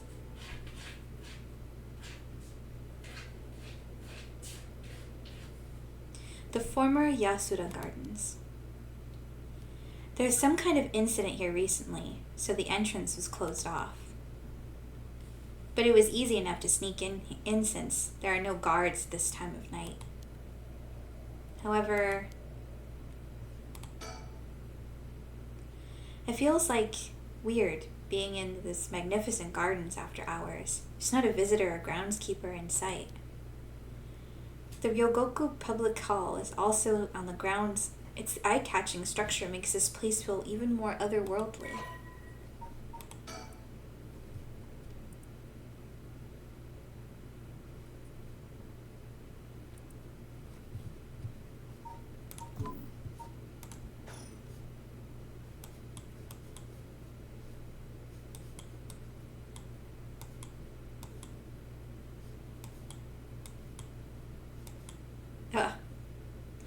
So, have you decided what you're going to do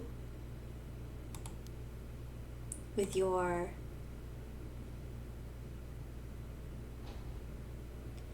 oh so precious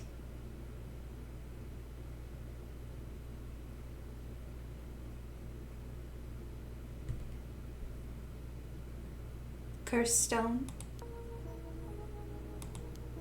It was so dramatic. Yeah. As soon as I snuck into the gardens, a woman inside called out from behind me. That's creepy.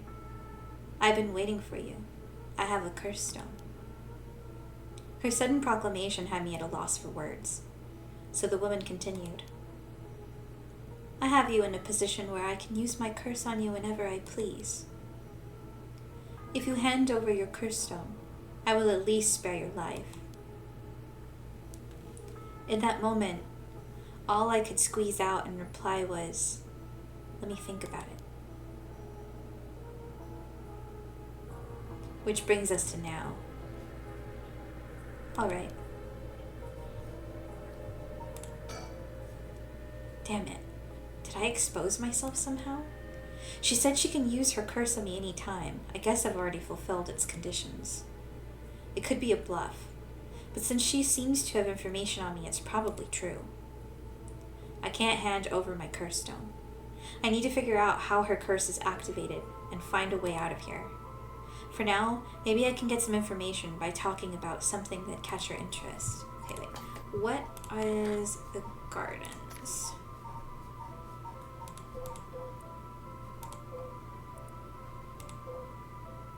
Okay, so it's the Evergreen Beach. But this one was like weird because they were like, it's literally just a regular tree.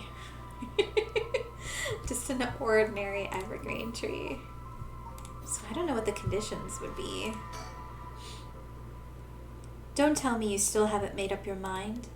Such an indecisive man. Wait, I might hand over my curse stone, depending on certain things. Will you hear me out for a moment? Sure. Go on.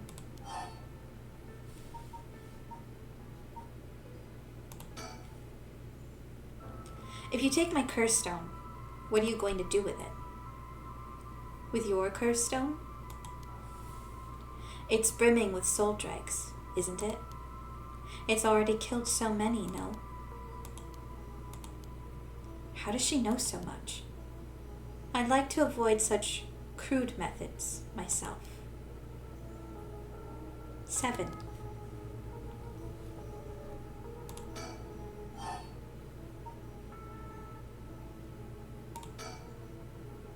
Can you take soul dregs from other curse bearers' stones and add them to your own?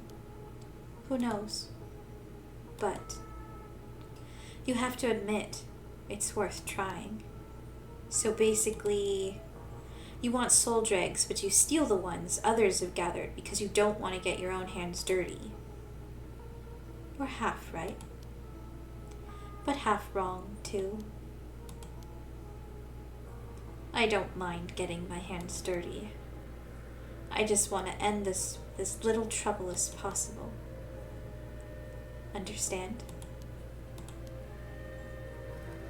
6.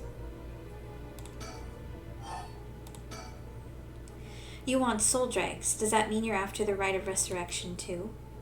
Not that I'm trying to compare our circumstances, but can I ask what led to this? Oh my. Do you mean that if my situation is more dire than yours, you'd give your cursed stone to me? Sure, I'd consider it. So tell me. Liar. Huh? You wouldn't hang your fate on something as superficial as that. Nor would I. 5.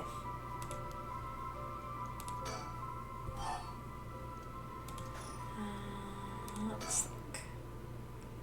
Have I fulfilled since the moment I stepped foot in here? Something that I'm still doing even now. Maybe something I have on me. If I suddenly stripped naked on the spot, I just might be able to avoid her curse. No, that would take too long. She'd probably kill me before I even got my shirt off. Plus, I'd look like a creep.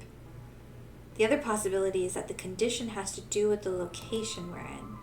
If being here is what activates the curse of the Evergreen Beach, then I'll continue to meet the condition as long as I'm here, in which case there's no escape. She'd activate her curse before I ever got away from the gardens.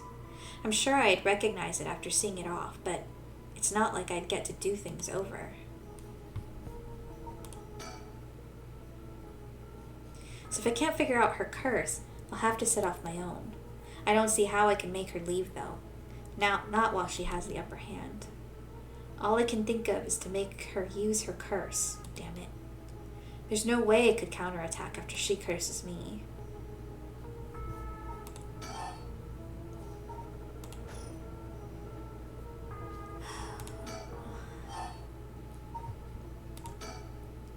If we're going to talk, we should get to know each other better. My name is... Stop. Huh? Let's not do that, all right? If I know your name, I might start to feel sorry for you. And have a harder time killing you. You would... Don't you think? 4.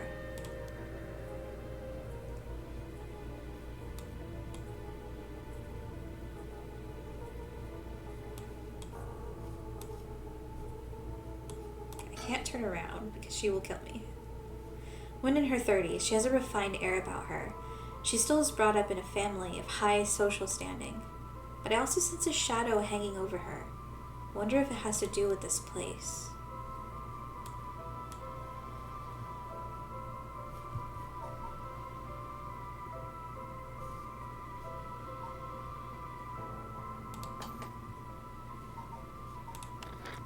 Let me check the... Okay. Beautiful beech tree stood in the garden of Lord Shinden's residence. No one had ever seen a single leaf fall from the tree. This particular species was actually an evergreen, so the lack of fallen leaves was nothing out of the ordinary. It probably just is the location then.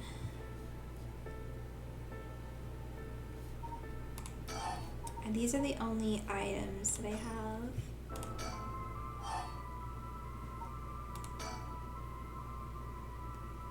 How do you know you haven't already set off my curse? Go on then, use it.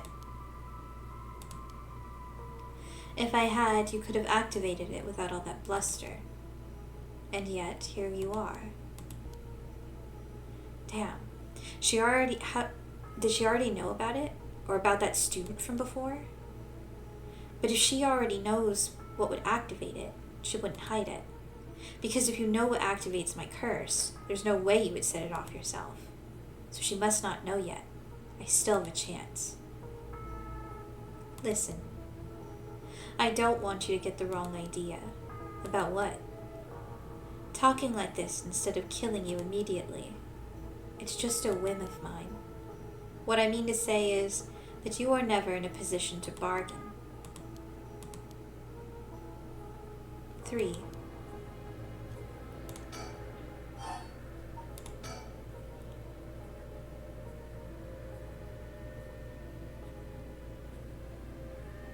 My son.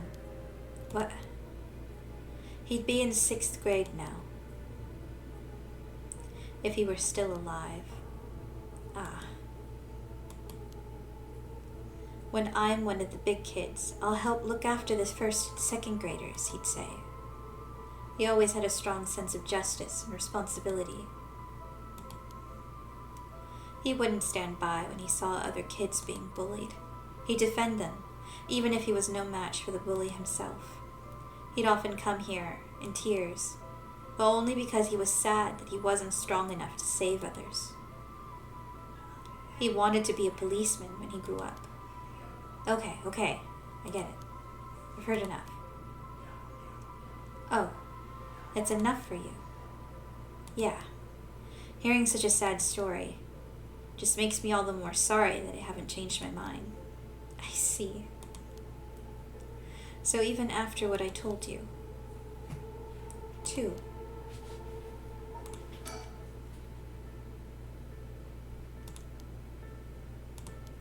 Okay, he still doesn't have any ideas, and neither do I.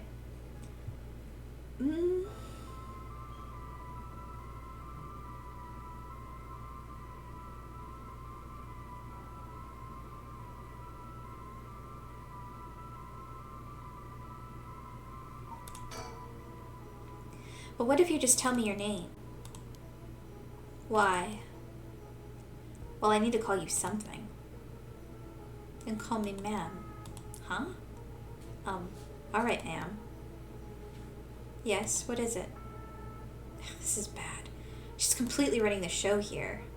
Okay, I have 1 chance left. Oh boy, I'm definitely gonna hit a bad end. So got a 1 in 3 chance. Maybe saying something that'll help.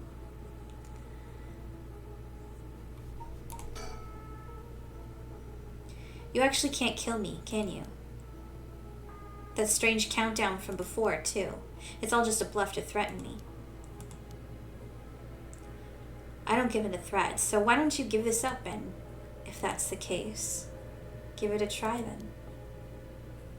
Only 1 more now. Let me tell you the number.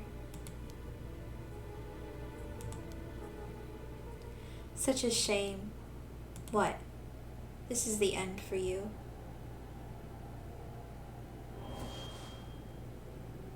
Farewell. Yeah, I mean, I saw that coming.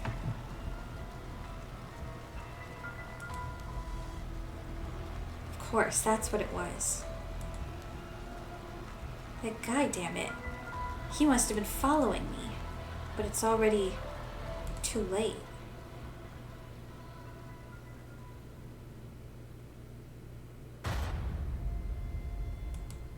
Okay.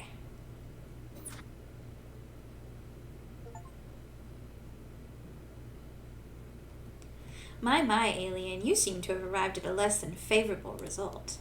It was not all in vain, however, as you finally realize how the curse is activated. Fear not.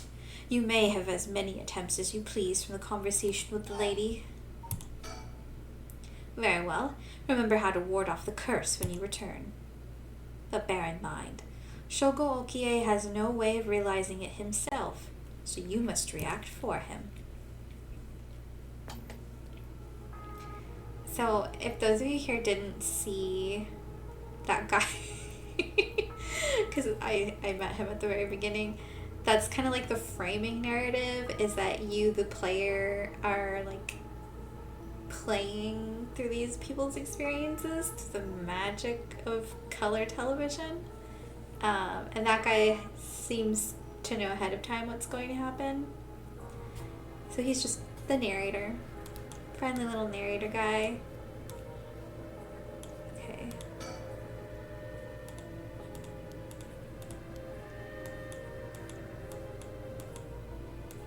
Nope, I don't want to see you.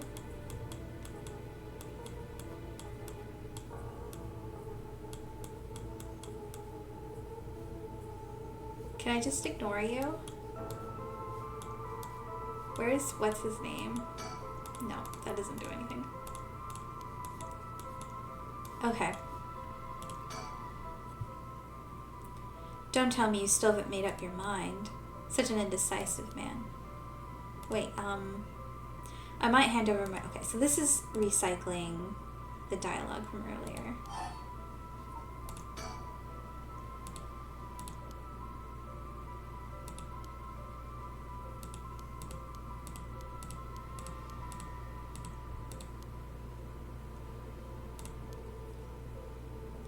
Okay, so I know that these introduction ones don't really do anything, so I'm not going to do them again.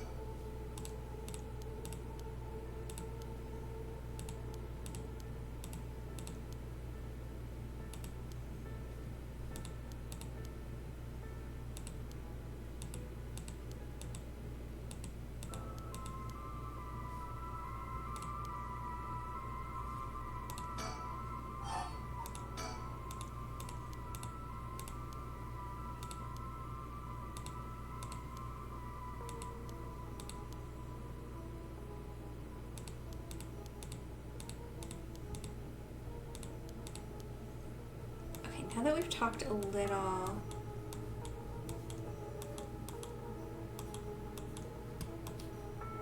just trying to check if that guy is gonna show up as we keep talking.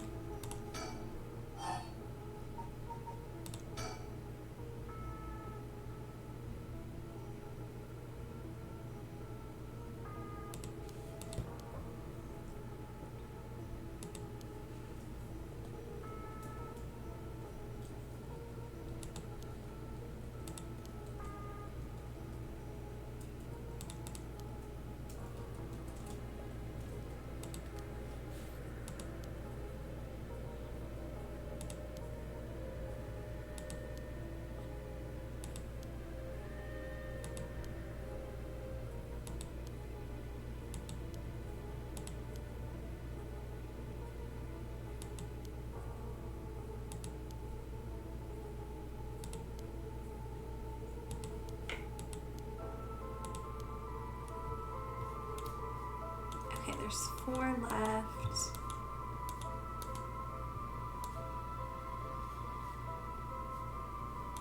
Guy still is nowhere to be found.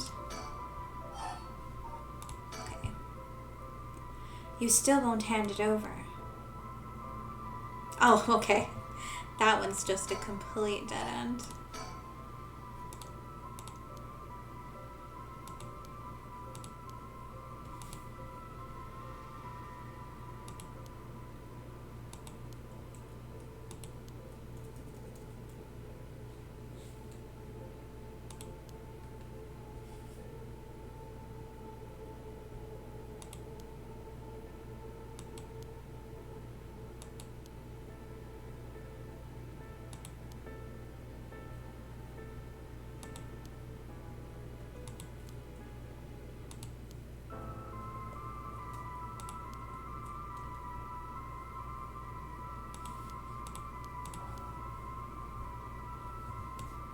There's 2 left. I still don't see the guy who would have been following us.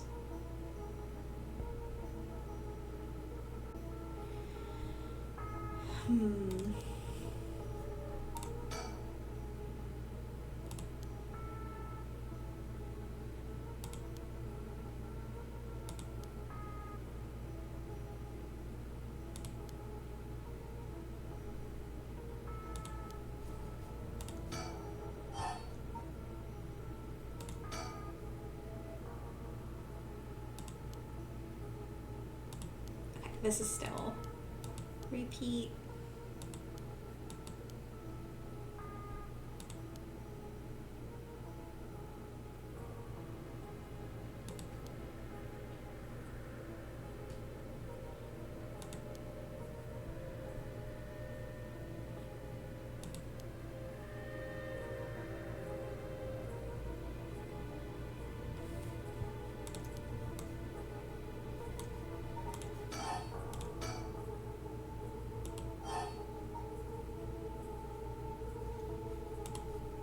Why would I throw it away?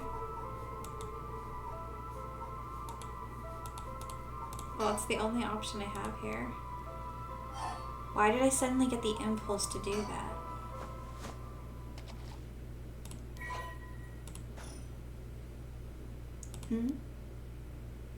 What did you just... Why did you throw your lighter away all of a sudden? That's a good question because I don't know either. Huh? Well, I just kind of felt like it. Why is she losing it all of a sudden? Could that lighter have been what fulfilled the condition of her curse? But why? How did I... Sorry, lady.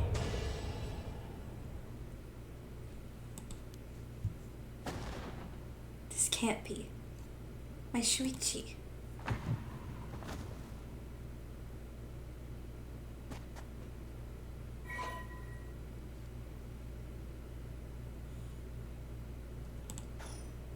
Oh, we gained 25, so we're actually pretty far.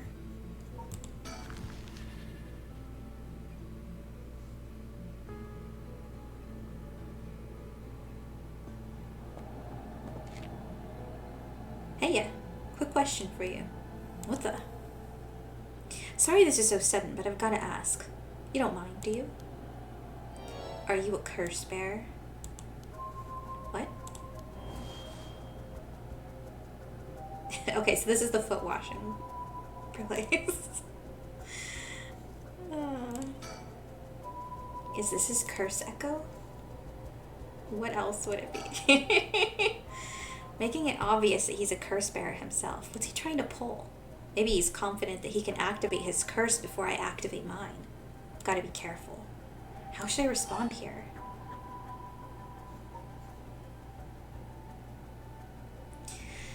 Okay, so do we approach this by just outright saying that we're a curse bearer? Or do we say, what's that? Which will probably still indicate that we're a curse bearer, but without actively saying so? Because why else would you see the curse echoes if you don't have paranormal sight?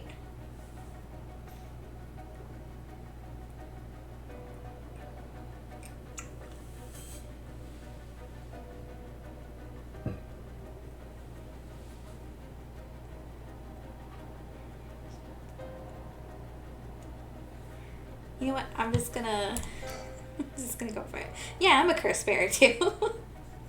I appreciate the honesty. I just want to have a nice, calm little chat. The name's Yutaro Namigaki. My curse echo is the foot washing mansion.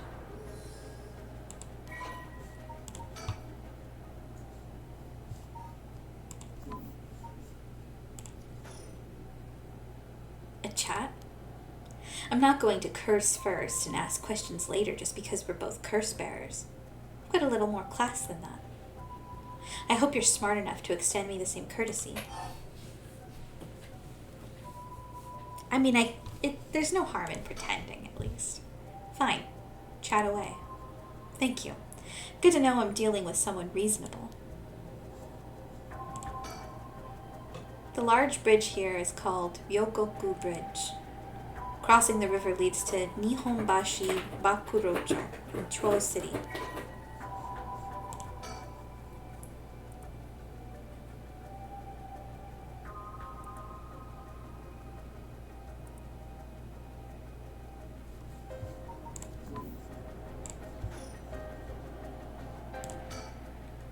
Alright, let's talk.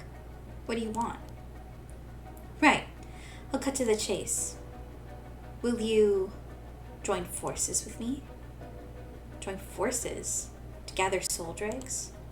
Yep. Using your curse because there's someone you want to resurrect too, right? In that case, it'd be more effective for the two of us to work together than to do it all by yourself. Think about it. We could split the work. We'd have two kinds of curses at our disposal. Working together. I hadn't thought about that before. Can the soul dregs in one curse stone be moved to another? It's a fundamental requirement for this to work. Well, we'll have to test it. Can't do that alone either. I see. I mean, I don't trust this guy. But this feels very confrontational.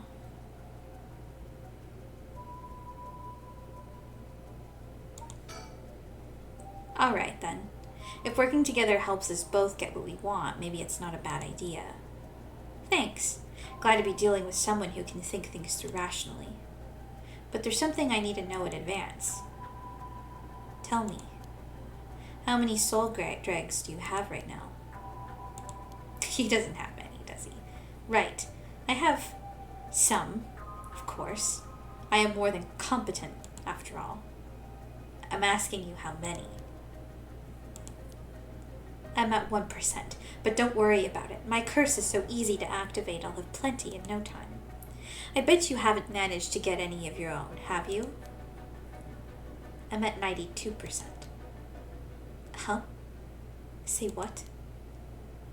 That's the amount of soul dregs I have in my curse stone right now. What? Wait, are you serious? You're not even close to being on my level. I'll keep gathering soul dregs on my own. Let's just forget all this joining forces business. You've got to be kidding me. Humph, I call your bluff. Don't think you could scare me off so easily. I see. It's too bad. If you don't feel like talking, then you leave me no choice.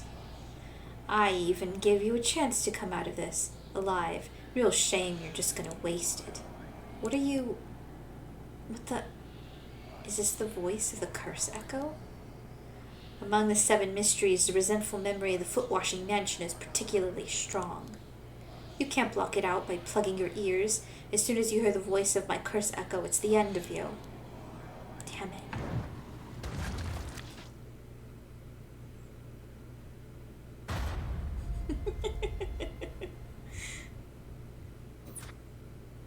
TV time.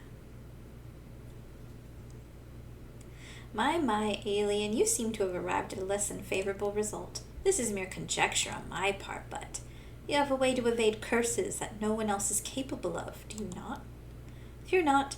You may make as many attempts as you please from the conversation with Yutaro. Very well. Remember to ward off the curse before it is activated. But bear in mind, Shogo Okie has no way of realizing it himself, so you must react for him. Okay, so I need to figure out what activates his curse.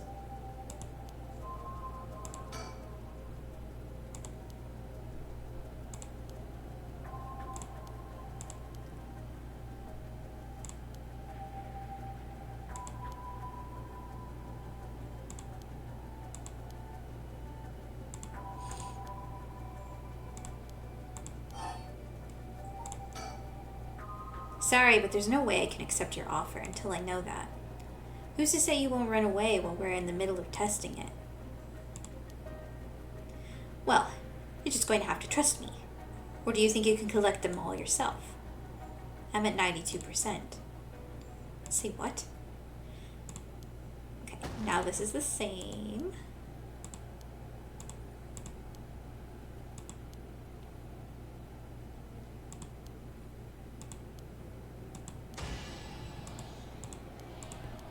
Okay, that didn't change anything.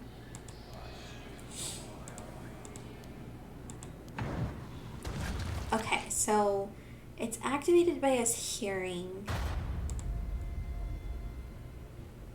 the curse echo. So we need to find a way to not hear it.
The canal where the one-sided reed grew was supposed to be around here somewhere. But now there's no trace of it left.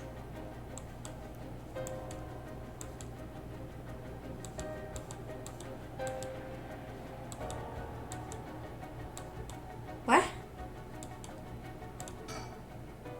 What the? How did you...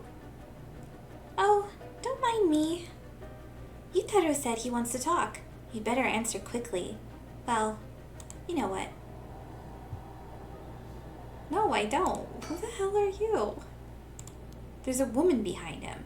What does she have to do with this? Are the two of them gathering soul dregs together?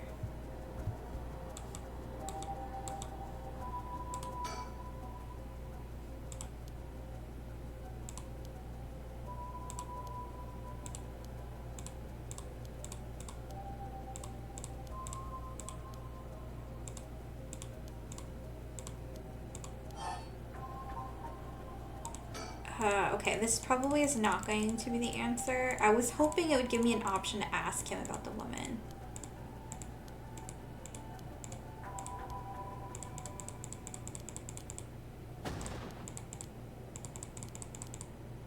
I wish they had a skip feature built in here.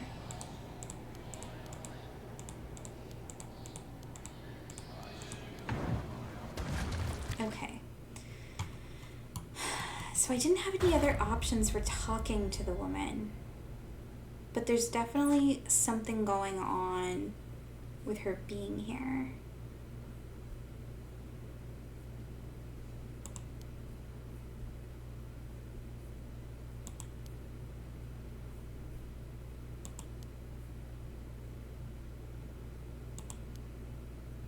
We've already learned how to avoid hearing the voice of the curse echo somewhere.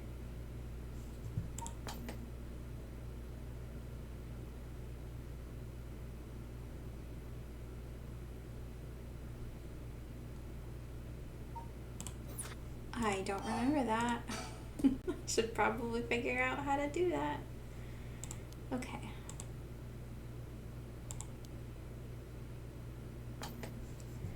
Let's read about curse echoes then. Non-persons of interest files.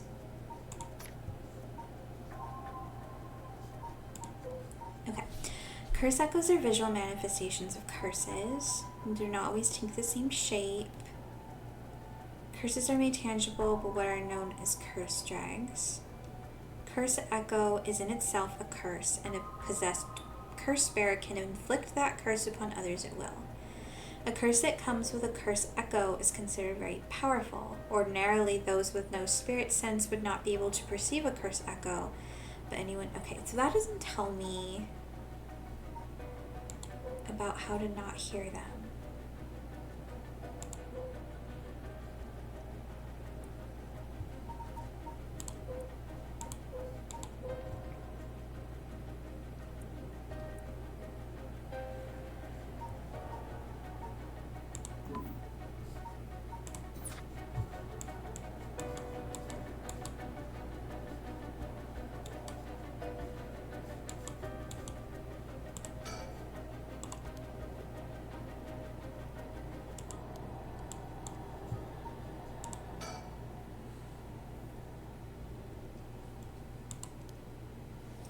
Let me think.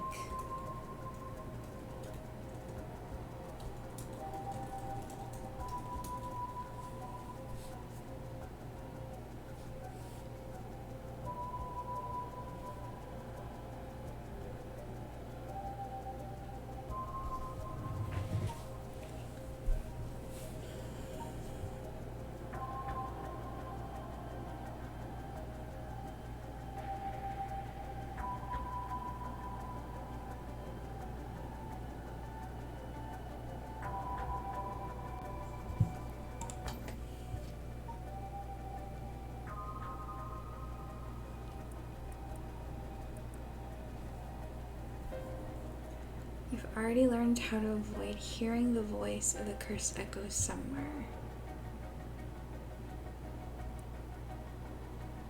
But it's not in the files.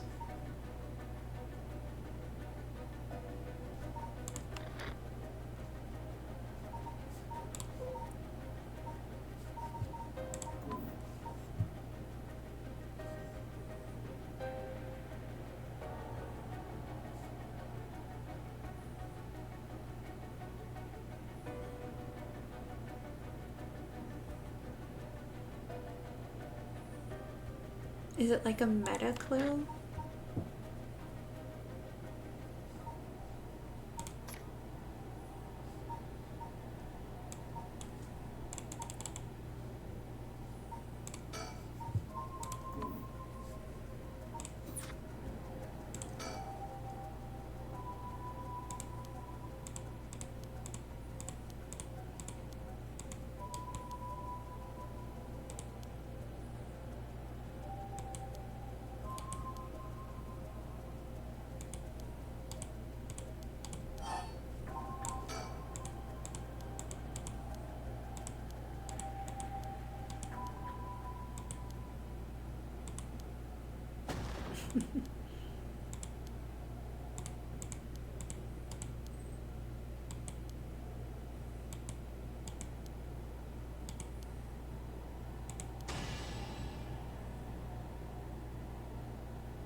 Among the 7 mysteries, the resentful memory of the foot-washing mansion is particularly strong. You can't block it out by plugging your ears. As soon as you hear the voice of my curse echo, it's the end for you. A voice? I don't hear any voice. What? There's no way. And yet, there he is, perfectly unharmed. How? What's going on here? I don't completely understand it myself, but his curse's conditions don't seem to have been met. This is so stupid. This is my chance. Yutaro, your curse won't work on me. I'll let you off easy today. So get the hell out of here. You son of a... Fine. I'll just be on my way.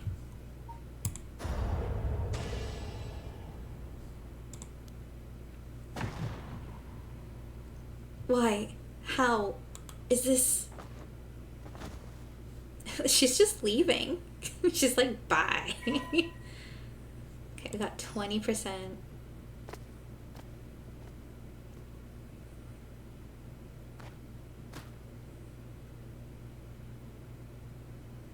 Thank God. Now I've gotten the last of the soul dregs I need. Was that just coincidence? He wasn't able to activate his curse for some reason. Things are going well. Luck must be on my side. Oh, I should check my curse stone. It should have gained a lot just now. What the?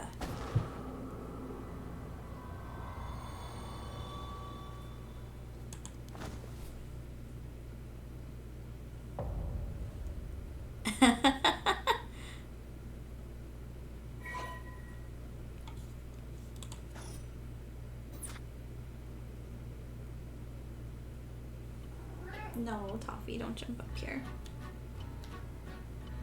Happy music. Pardon the interruption, but I'd like to take this chance to tell you about the story chart.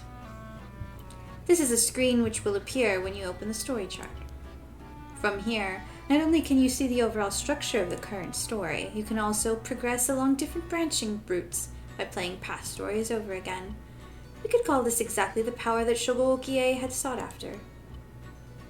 Normally, you would have been able to use the story chart feature freely. However, due to certain circumstances, it has been locked until now. From here on, you will return to the story chart from time to time at breaks in the story. At those times, you will choose for yourself which story you wish to continue next.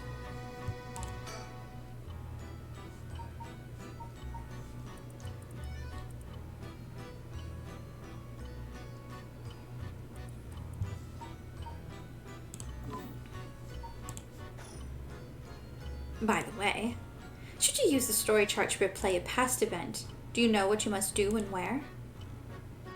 Of course you do. After all, you've gotten this far. What trigger did Yoko Fukunaka set off that led to her dying the way she did?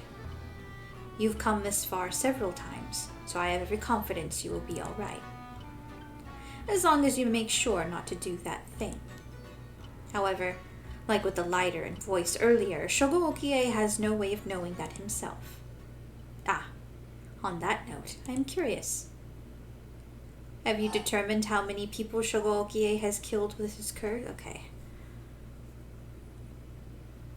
We, at least from what I remember, we killed the guy at the beginning, the guy from work.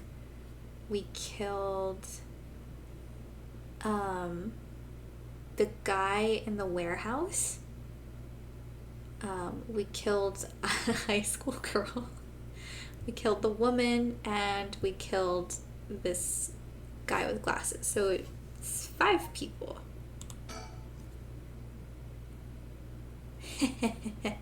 I see. So that is your understanding of things. As it turns out, the correct answer is, it's going to be 0, isn't it? 1. Oh. That is all. Is it 1 because he killed the high schooler and that was the only one that I didn't click, and I killed all 4 of the other people? Please continue the story at your leisure from the story chart screen.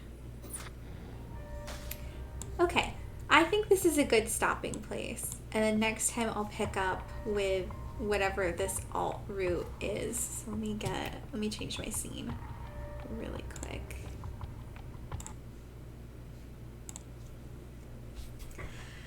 So just to kind of recap what we've done in the game so far.